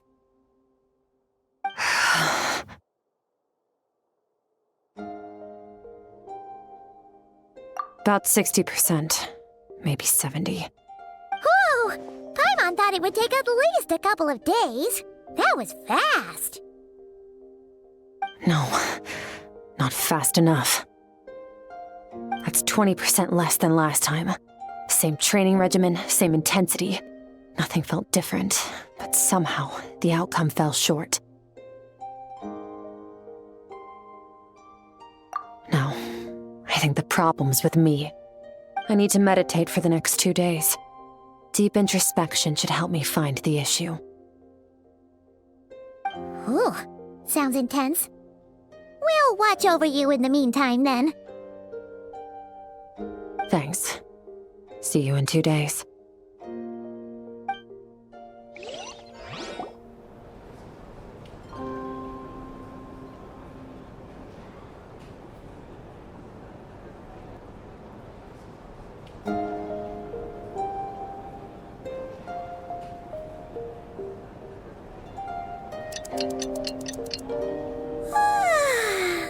Morning! Skirk is still meditating, huh? It's been 2 days already. Shouldn't she be awake by now? Paimon can't think of anything we can do to help. Oh, wait! Breakfast! That's it! Paimon will go get breakfast! Skirk is gonna be starving when she wakes up. Be right back.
That's right. This is Skirk's inner world. Think of it as the threshold between the soul and dreams. This isn't your first time here, but what you remember is probably a space covered in darkness. I only managed to illuminate a small portion for you back then. Actually, it's my first time talking to someone like this. I only managed to break free and bring you here because the injury weakened her power. I guess that's why I can speak again, too. Call it fate, if you want. I think that's the word they use in this world for lucky coincidences like this, right? Now, before I take you to her, I gotta ask. You're the first outside visitor to ever come here, so... Oh, you noticed. This river represents Skirk's strength. Strength accumulates over time. It is the summation of a person's lived experience. So this river is where all the fragments of Skirk's life should converge into a single stream of memories and emotions, flowing forward as one. But as you can see, this river has been severed numerous times. It's because Skirk doesn't like who she was in the past. And all she sees reflected in the river is a disgraceful shadow of who she was. She cuts through water and rock with the sword of reason, severs her connection with the past, and begins anew.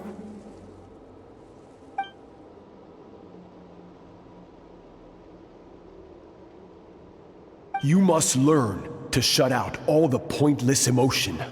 Crush the self that makes you weak, and become master over your physical form. This isn't my first taste of failure or losing power. When you fall, you get back up again and become stronger. That's how it is.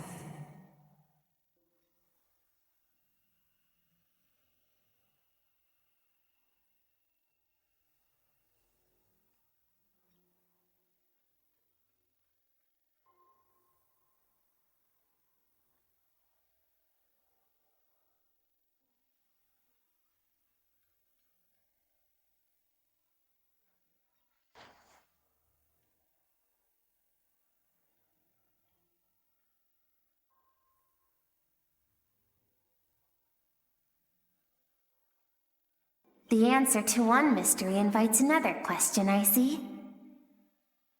Let's follow the river upstream. There among the cliffs, among the memories etched into her heart, lies the truth of it all. Soon, you'll understand everything.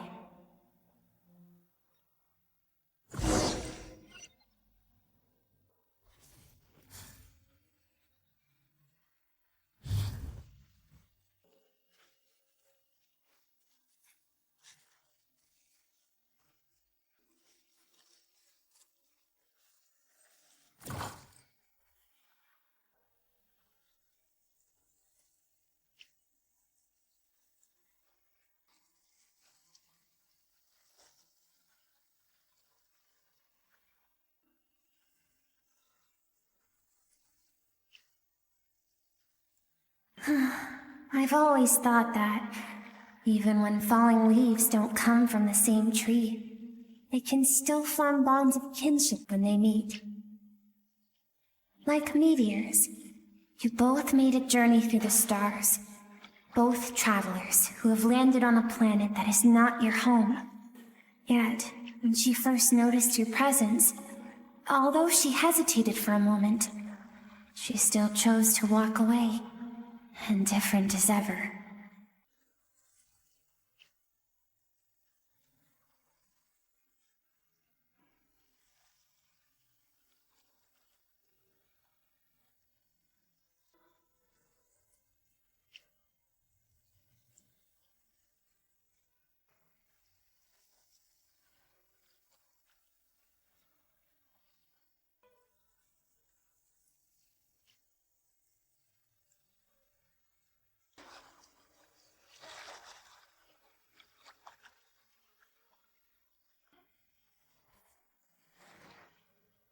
Seems like you've answered your own question.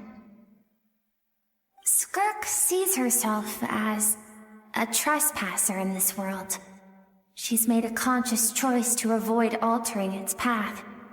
But the reason for that decision stems from events much earlier on in her life. Let's keep going. It's still a long way to the source of the river.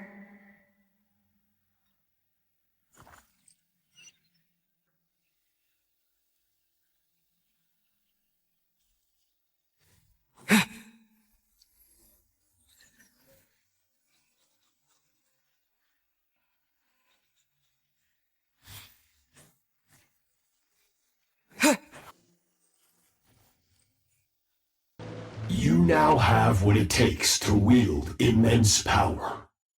From this day forth, I shall teach you no more. No one can become a worthy warrior through imitation alone. I have given you fangs and claws. Now, you must learn to hunt. You wish me to travel the world beyond on my own, Master? Indeed. Make new friends. Embark on your own journey. And piece together a new future from the shattered remnants of your past. We will still have contact through the abyss. But know this. One day, I will take the life you worked so hard to rebuild and reduce it to ashes. Just like the fire that haunts your mind. Why do you do that? I have told you before, fear is the catalyst for human evolution. You have tasted loss. You have known fear, so deep it can be felt in the bones. But as living beings, we all have an instinct to detach from that which harms us. And thus pain dampens over time, and the acrid taste of fear becomes but a distant memory. Yet now, I have bestowed upon you the gift of fear eternal. It will drown you in the nightmare of your childhood, or it shall drive you to defeat me whatever the cost.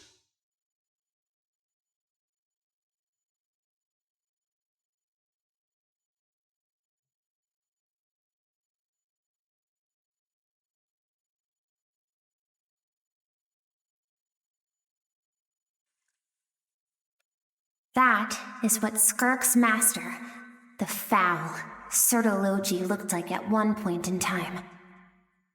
Of course, as a higher being, physical form is a triviality to him. He could appear as a beast, a human, or even a monster that defies description. The form you see him in here, clad in abyssal armor, is the one he usually wears when traveling through the stars.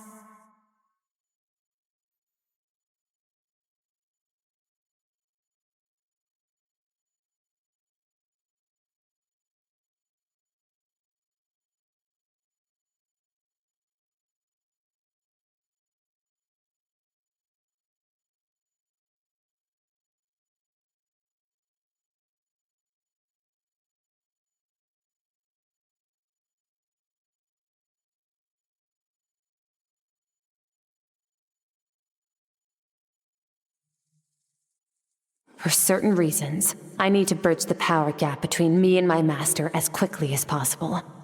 But first, I need to understand the source of his strength. To do that, I need to follow in his footsteps, walk the path he once walked, and somewhere along the way, I'll find out how to defeat him. That is my sole focus and purpose.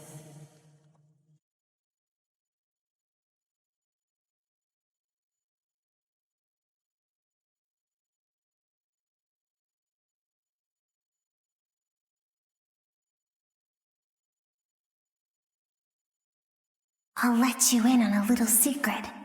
The real Certology is terrifying. The scope of his power is impossible to understand until you experience it firsthand. It is absolute, the power to crush all things. Shall we keep going? Let's see.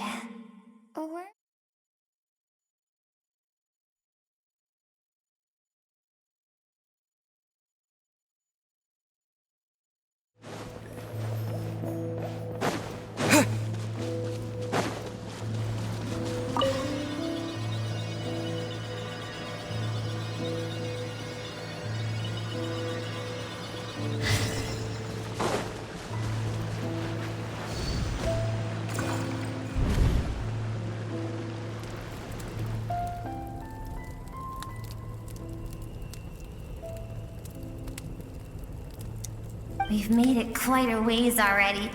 This is Skirk, when she first began training under Certology. I have set your broken wrist. Tomorrow, you're to train twice as hard. No tears this time. Good. Attempting to garner sympathy through tears is a habit of the weak. A pitiful, useless ploy. Can I ask a question, Master? Why did you save me? I keep thinking, maybe it would be better if I had died. I wouldn't be haunted by that fire all the time. I wouldn't have to go on like this. I saved you because I have a plan for you. It has been too long since I fought a battle that demanded my full strength, and I hunger for it. Every so-called genius and prodigy I have faced has crumbled like sand underfoot. Before me, even fate bends the knee. So, I will teach you everything I know. Train you by whatever means necessary, in the hope that one day, you might surprise me. But I don't want to draw my sword against you, Master. What you want matters little. Among the boundless sea of stars, the cries of the weak are but faint murmurs that disappear into the void. You of all people know that well. Yes, Master. From that day forward, all she knew was grueling training, emptiness, and fatigue. After some time, her talent bloomed, and she gained control over her emotions, like her master. How should I put it? It was not that human emotion disappeared from her heart, but that reason came to dictate all she was allowed to feel. I suppose it was at this point that she became the Skirk you know today.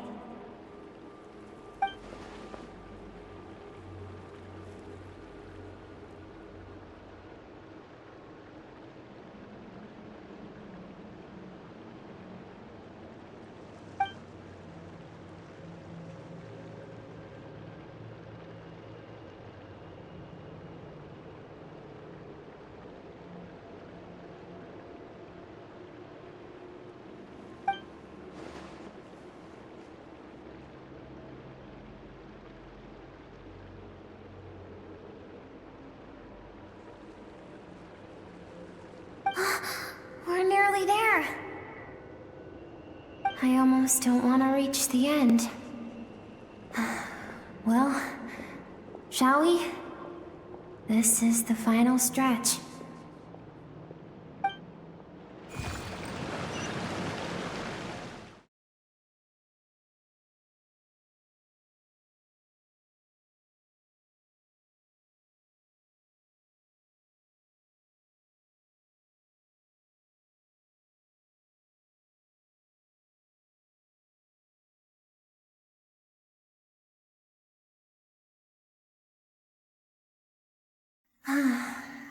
These are Skirk's happiest memories. What a simple and carefree time it was. Wisps of clouds dotted the sky. The sun bathed everything in golden light. And when song filled the air, not even the shyest of flowers could resist swaying along. This is Skirk's homeland. She was so curious about everything as a child, always skipping school to go exploring instead. There was so much to discover. The treasures at the bottom of the sea, the secrets beyond the stars, and that merchant ship packed with adults wearing those strange clothes. Yes, the ship. That was the beginning of the end.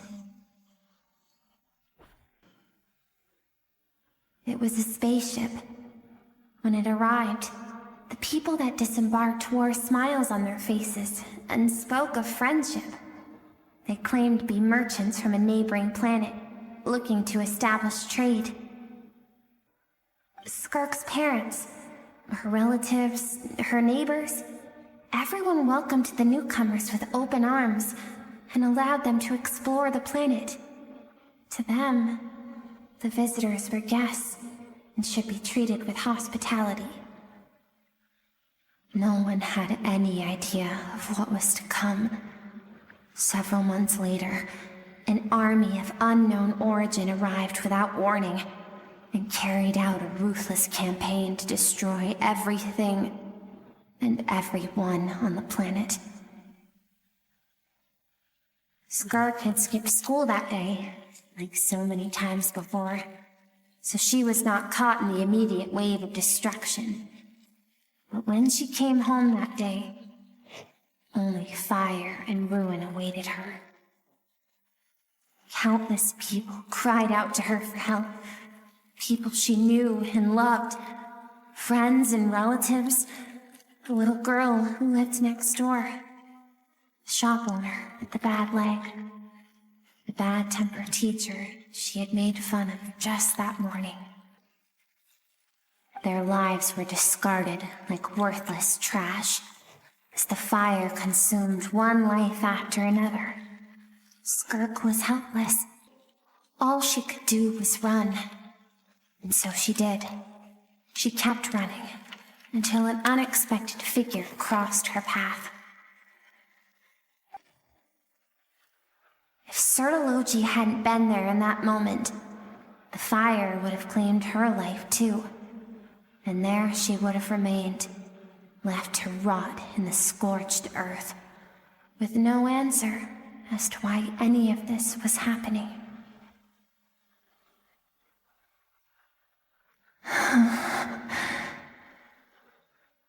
Because she and her people were seen as a threat.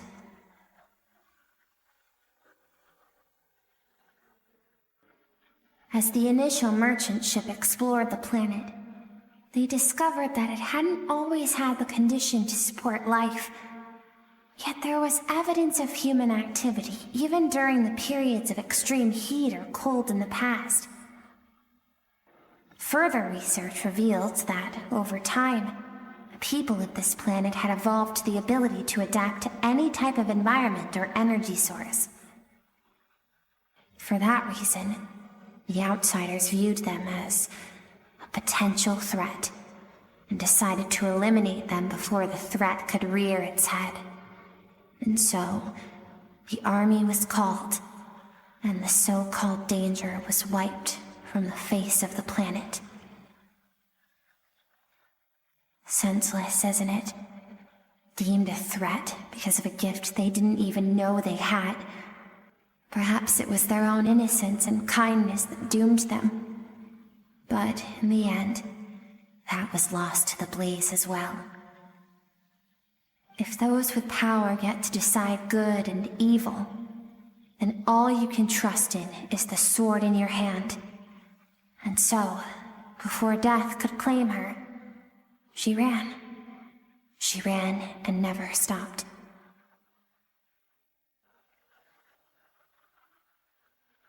No one wants to relive their most painful moments.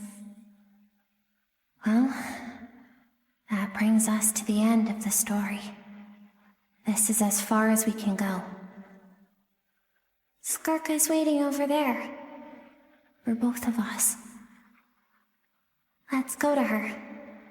It's time to fulfill my purpose. And my greatest wish over all these years.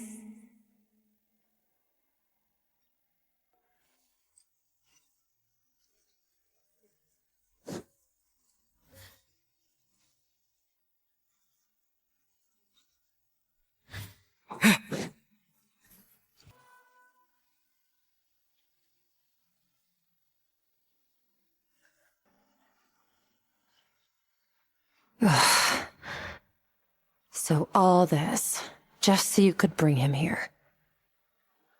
I have things to say to you. Well, to me. I want someone to witness our reconciliation, even if it takes an argument to get there. And he is the best choice in this moment. Her suppressed emotional self. The version of herself she keeps locked in the recesses of her mind, stifled by reason. All those rejected impulses, those discarded aspects of your past selves, they are a part of me now. I am who you used to be, someone you have refused to face for too long. So, I came to face you instead. You're wrong. I've faced you all along. And that's exactly why I keep you locked here. Your existence makes me weak. Moments of joy and longing are when we are most vulnerable.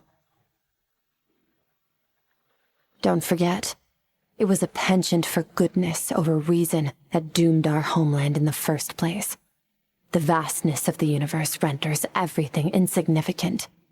Our feelings most of all. Even so, learning from the mistakes of the past doesn't have to mean erasing everything. Strip yourself of your so-called weaknesses, emotions like kindness and empathy, and what makes you any different from the ruthless soldiers who slaughtered our people? The difference is that I'm doing what is right, what is necessary. I allow you to exist, but with limited freedom. That is the greatest kindness I can offer. I've shouldered everything you couldn't carry. I rose above the numbness and emptiness, and it was cold, unfeeling reason that brought me this far. It made me who I am. It made me strong. That is the problem. I want to shoulder those things together. On the grand scale of the entire universe, maybe our feelings are vanishingly small, but why should that mean they don't matter? Emotion gives warmth to the cold expanse of space. It gives meaning to the world around us. Think back to those nights of gazing at the stars, those afternoons of exploring the unknown. Think back and let them grant you peace. A brief respite from the pressure you put on yourself.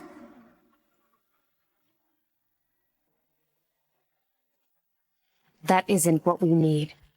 It's exactly what we need. Aren't you curious about why recovering your strength has taken longer than normal this time? Finally, you get to the important part. That is the only answer I came here to find. Then look around.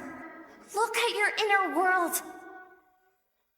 You cast aside your dreams and curiosity, and in doing so, you lost your original motivation. You severed all connection to who you used to be, so you can no longer draw strength from your past. Now, the only things driving you forward are fear and survivor's guilt. But these cannot take you far enough. And so, this river, the source of your strength, grows more polluted by the day. And you think that means I should seek help from a weak little thing like you?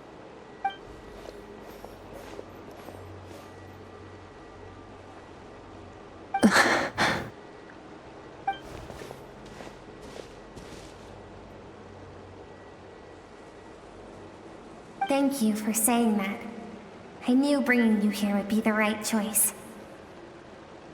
To be honest, I'm not here to argue with you. This isn't about who's right or wrong. And in fact, I agree that in order to make it through the wake of that tragedy, we had to distance ourselves from the pain through reason over emotion. But what is right at one point in time isn't always right forever. I know you will never forget that fire. I know the fact that you were the sole survivor fills you with guilt. And I know that among the voices that haunt you, mine is there too. Because deep down, you know that you didn't turn out to be the person you wanted to be. All those unfulfilled hopes are like knives to the heart. And I don't want you to hurt anymore. So even if you can't accept me, I hope, at least, that you can let go. I keep thinking, maybe it would be better if I had died. I wouldn't be haunted by that fire all the time. I wouldn't have to go on like this.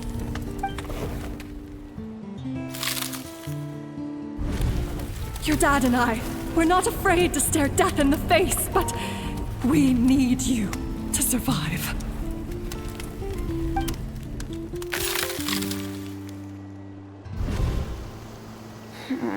I'm sick of being a kid.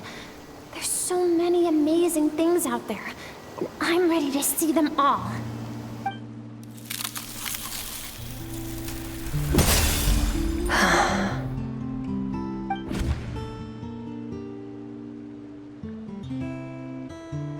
I remember. There was a song Mom and Dad always sang when we went out to fetch water. Dancing water. The sand along your path is begging for your song and movement. Will you carry this burden with you on your journey? I am not the dancing water, and you are not the burdensome sand. But if this is your wish, then I will carry you with me until the end. Thank you. I should be thanking you.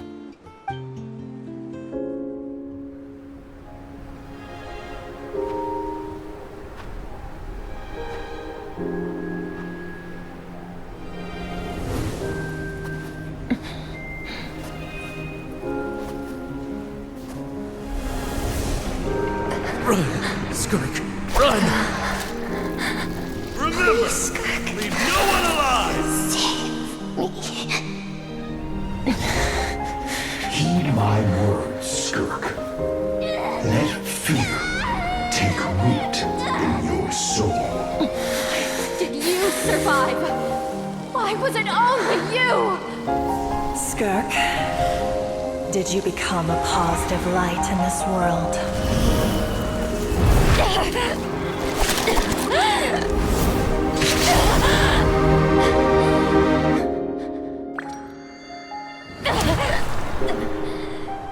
Hey, this doesn't have to be the end.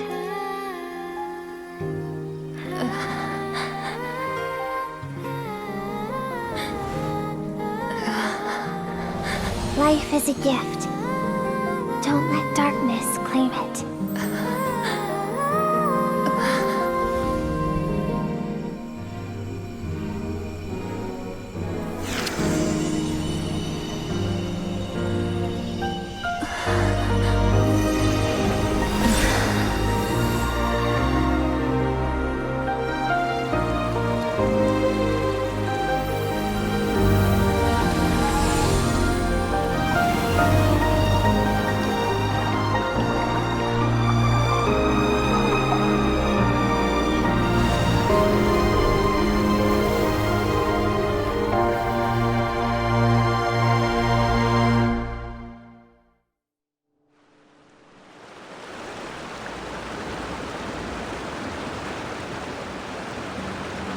So, you saw my memories then. I once asked my master if survival of the strongest was the law of the universe. He said no. But in a world without order, those with no moral boundaries tend to be the ones who survive. That's why, after hearing his answer, an idea came to mind. An idea that, one day, I would create a new world order. One in which there would never be another tragedy like that fire. One in which power was not the law of the land. But that means I must defeat him. Because my master, Sertologi, is, at the core, a defier of all rules and order. Yes, and not just because of the gap in our abilities, but also because I have no reason to see him as an enemy. Although his decision to train me was not made out of kindness, he did everything a master should. He saved my life, taught me the sword and the principles of strength. And for that, I respect him. I know, and it's not something I want. But Master never goes back on his word. I have to treat everything he says as a promise. He's no longer into that, but he sends me messages through the abyss every now and then. Most of them are simple greetings, or an answer to one of my questions. Every time I hear from him, my heart skips a beat. And I wonder if this is the moment where he'll finally appear before me and tear down everything I've built to pieces. Maybe that means I do live in eternal fear, just like he said. Yes, I respect him, but I'm also afraid of him. And for that reason, the pursuit of strength consumes every moment of my life. I don't know what Master has planned, but I have to be ready.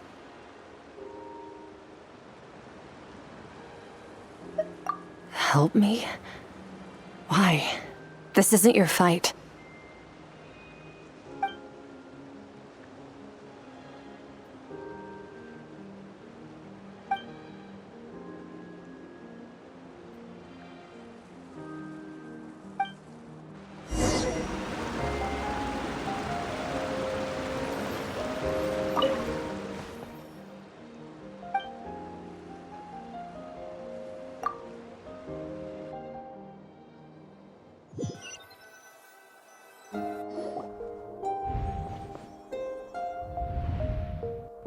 Oh, you're finally awake! Honestly, Paimon was gone for like 2 seconds and then she comes back and finds you both unconscious? Oh, you scared Paimon half to death! You're both okay, right? What does it look like?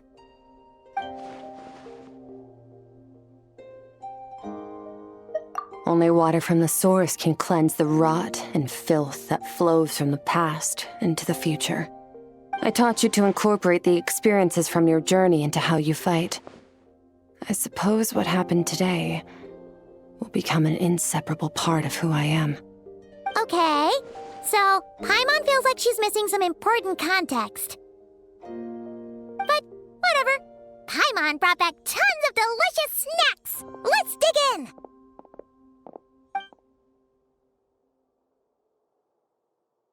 All right. It's about time we finished what we started. We're gonna deal with this thief for good, right? This time, I'm not going to tell you to hold back. But having digested even more power in the meantime, he's going to be tougher than before. The good news is, we have no reason to pull our punches this time. So, let's go. Same place as last time.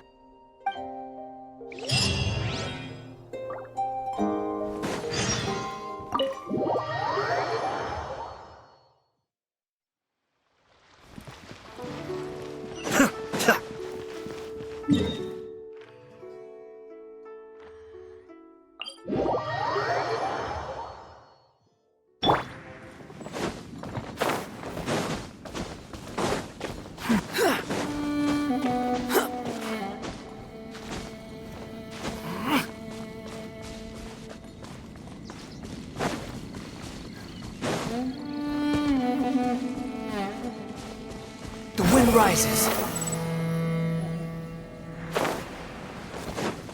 Quit following me.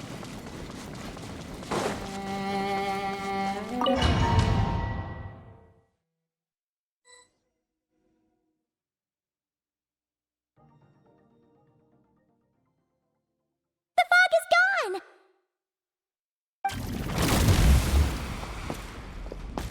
Wait, isn't that the form the all-devouring narwhal changed into? How come he knows that, too? Really? So, you're telling Paimon that giant whale and this guy can both turn into the fowl? How does that work? It's a subconscious instinct. Any intelligent being who longs for his level of strength is bound to mimic his appearance. It's a natural response after encountering someone as powerful as Master. To them, he represents ultimate power. We know the person before us has encountered Master, and we know he stole a portion of my power. So it's not surprising that he would assume this form. Okay. Oh, the closer Paimon looks, the more intimidating it gets. Nervalette isn't here this time, so it's up to us. He won't have the nerve to steal again after we're done with him. Let's teach this guy a lesson.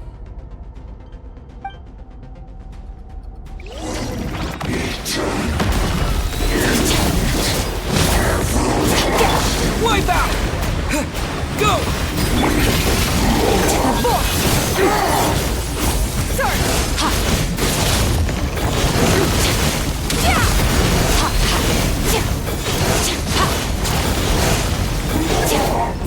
Haven't forgotten your training, I hope.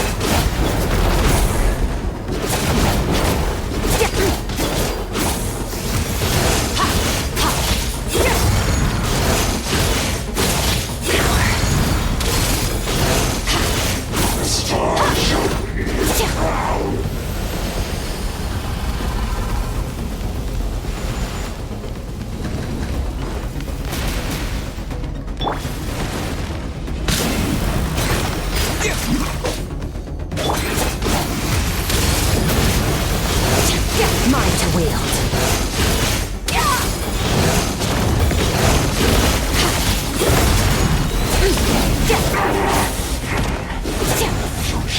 Beyond this world.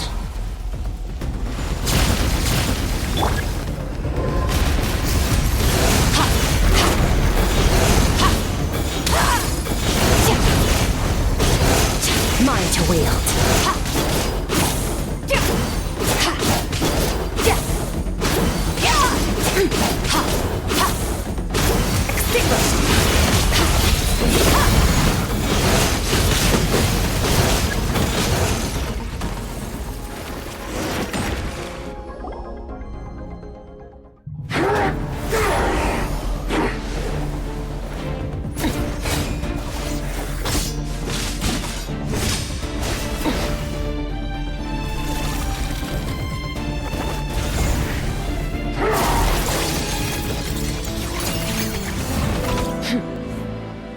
Haven't had enough of my power.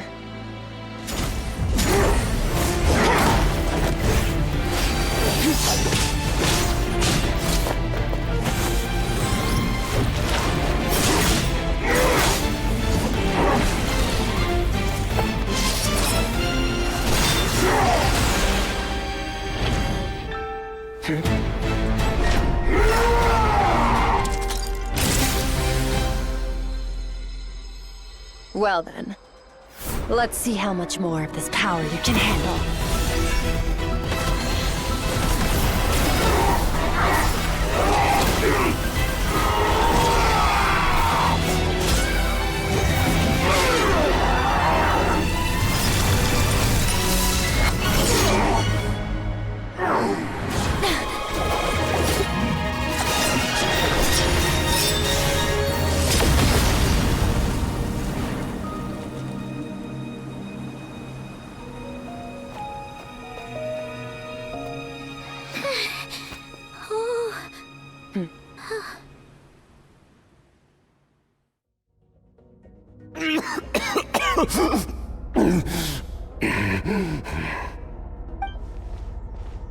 Well, have you come to your senses? You saw that my body was at its limit. So, you deliberately channeled your power into me, knowing that it would destroy my shell from within. Such power, such keen battle instincts. So you must be... Skirk, Sertologi's disciple. How long has it been? How long has he been away from Tevat? Hundreds of years. Hundreds?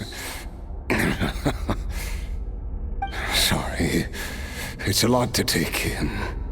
I should introduce myself. I am Skofnungar, a friend of your master and one of his followers.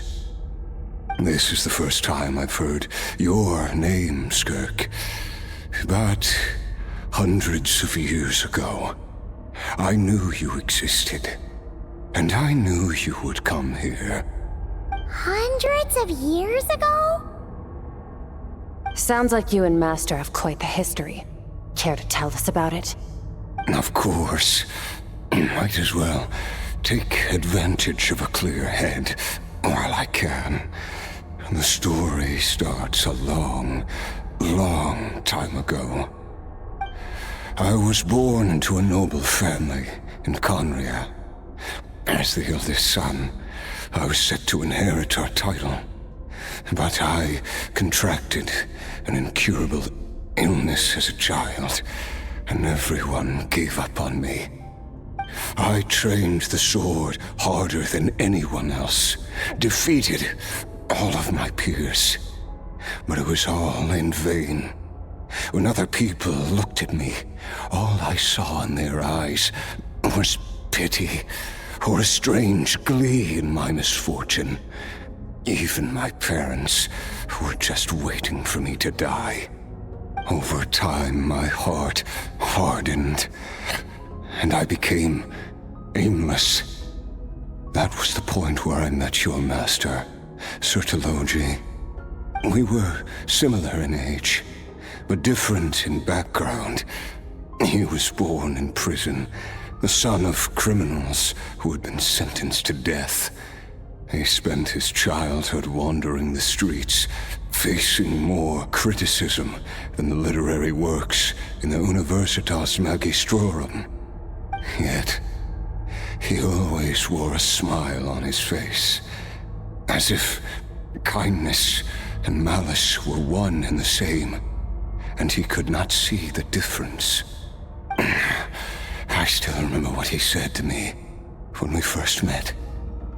You need to fight to survive.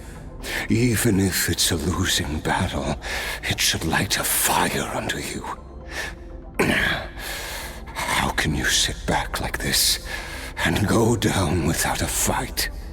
That does sound like something he would say. He was the first to acknowledge that I was worth something, and he inspired me to keep going. When we sparred together, it was the first time I'd actually felt the thrill of combat.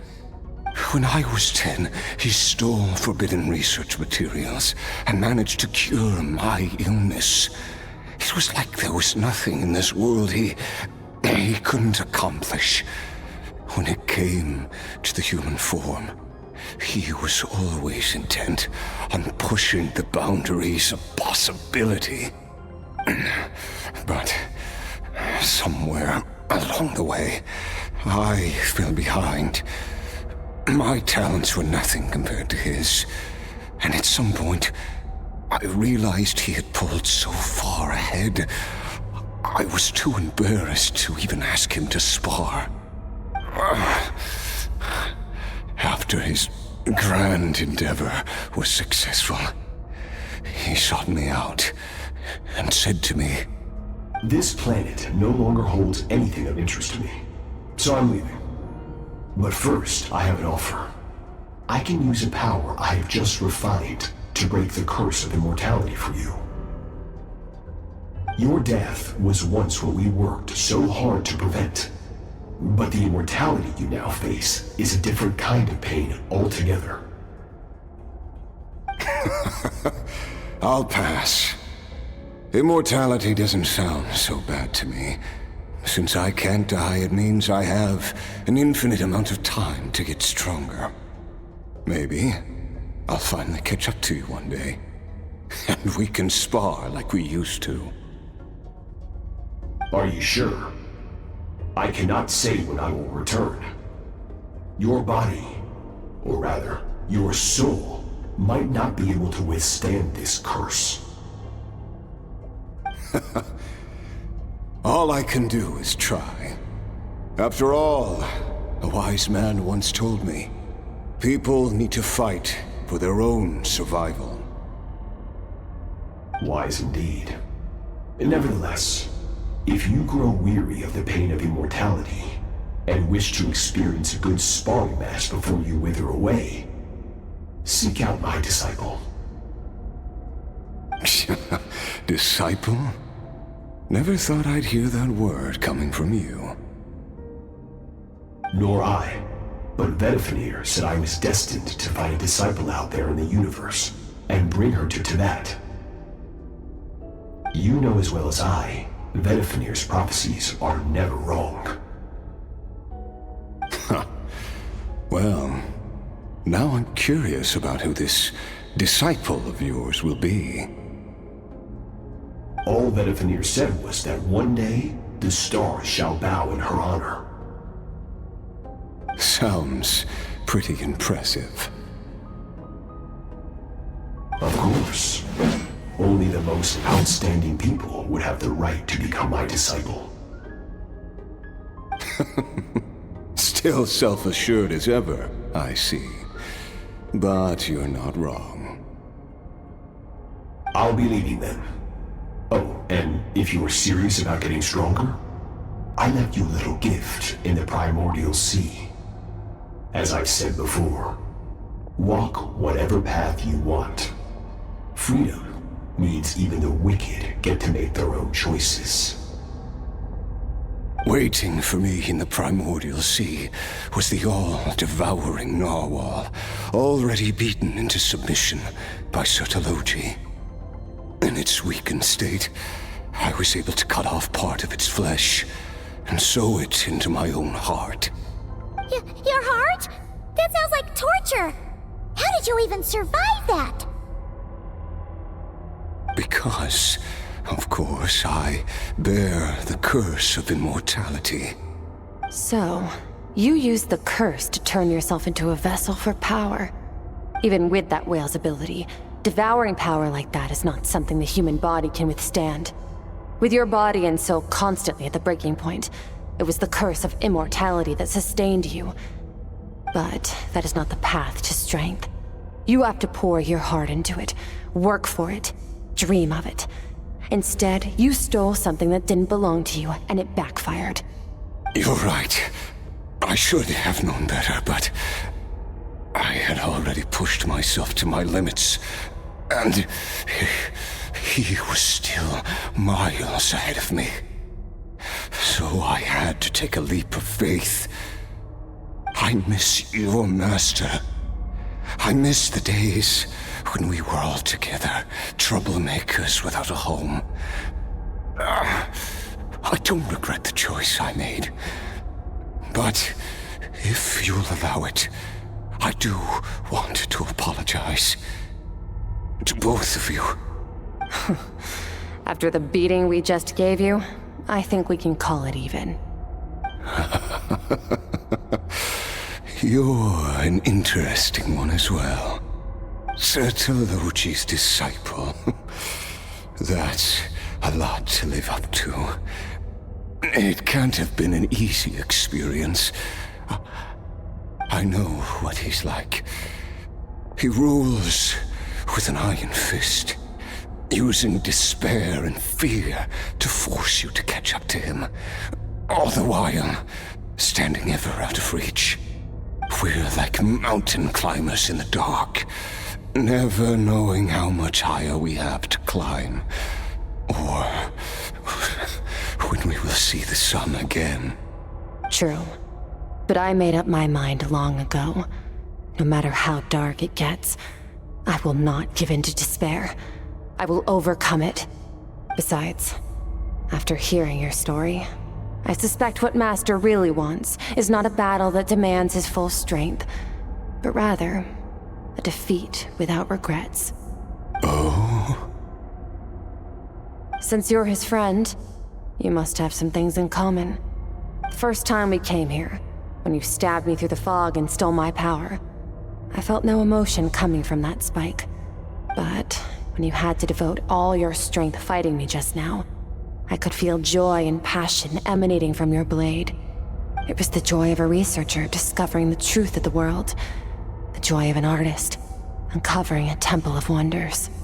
Interesting. I'm certain I didn't express those emotions outright. Yet you were able to read them from my blade, like a glimpse into my inner world. You're right. That battle brought me an unbridled sense of joy, and my defeat brings me no regret whatsoever. Exactly. I think Master also craves a battle like that. One where his opponent forces him to use all his strength, unlock the extent of his potential, and transcend his own limits. A battle to end all battles. After which, all can come to an end, including, perhaps, his life. For that very reason, good and evil are meaningless to him. He has one purpose, one goal: to complete himself. It's one of the secrets to his strength. Perhaps you're right. Perhaps that is his goal. What a battle that would be. Oh, to witness such a...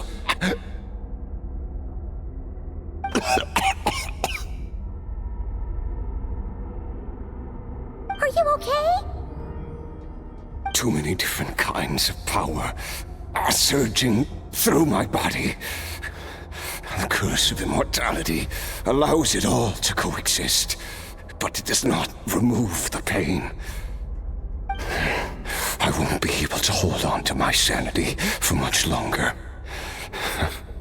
What a shame. I would have loved to witness that battle.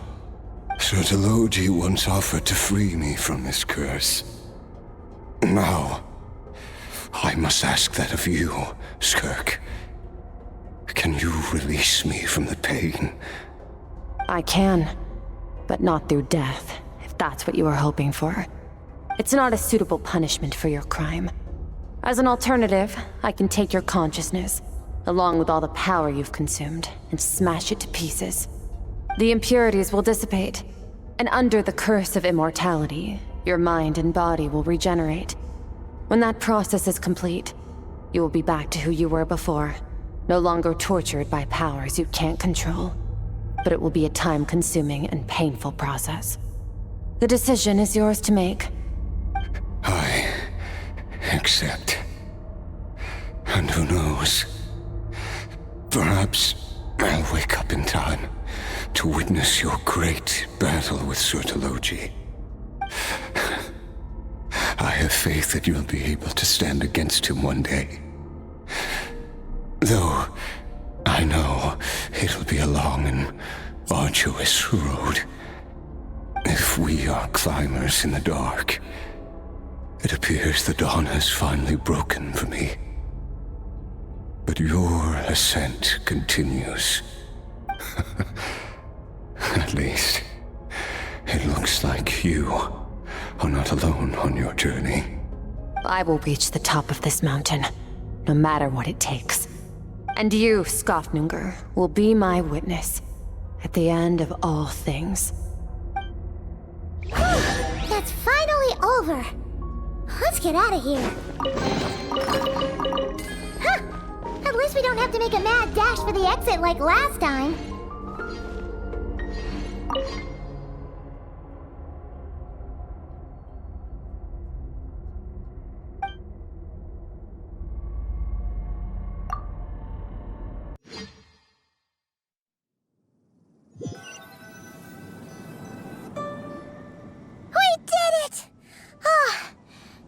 been a few days, but it feels like forever. Once again, we've proved there's nothing we can't overcome. We're just that awesome.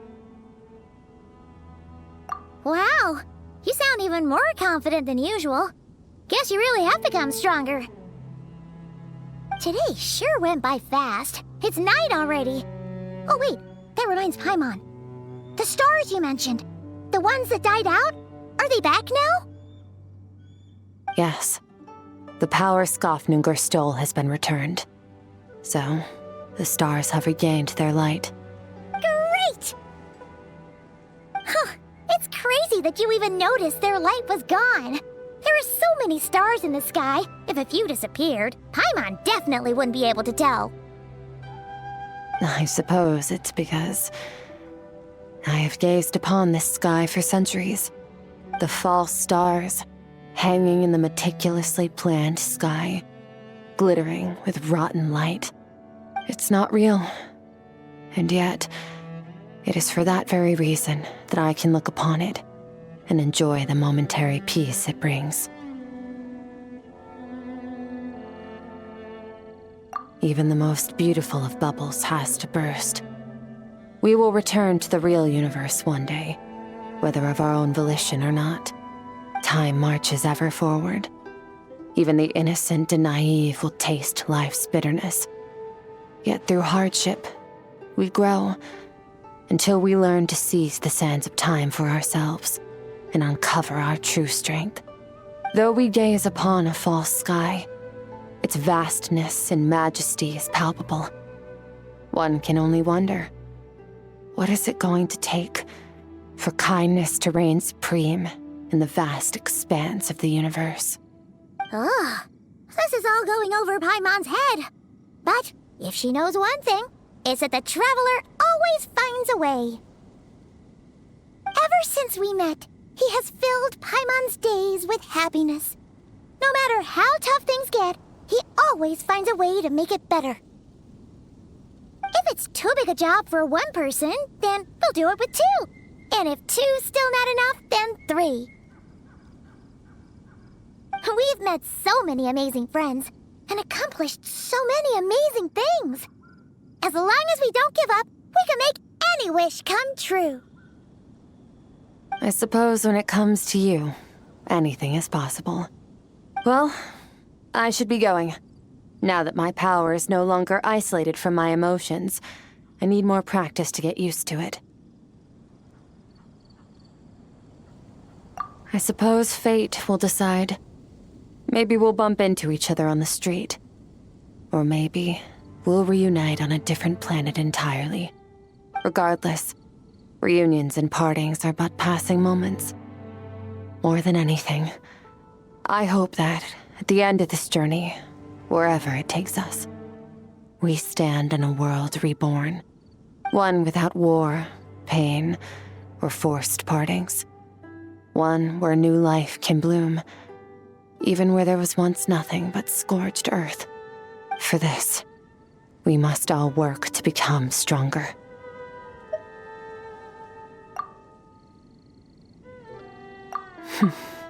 If that's what you want to call me, I won't object. Goodbye. Bye!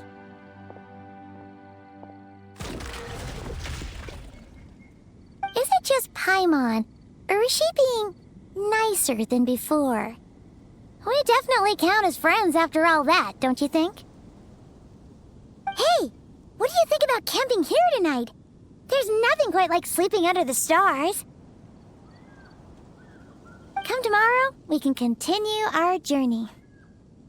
Oh, and since Paimon treated you to that super nice meal at Wanmin Restaurant, it's about time you returned the favor.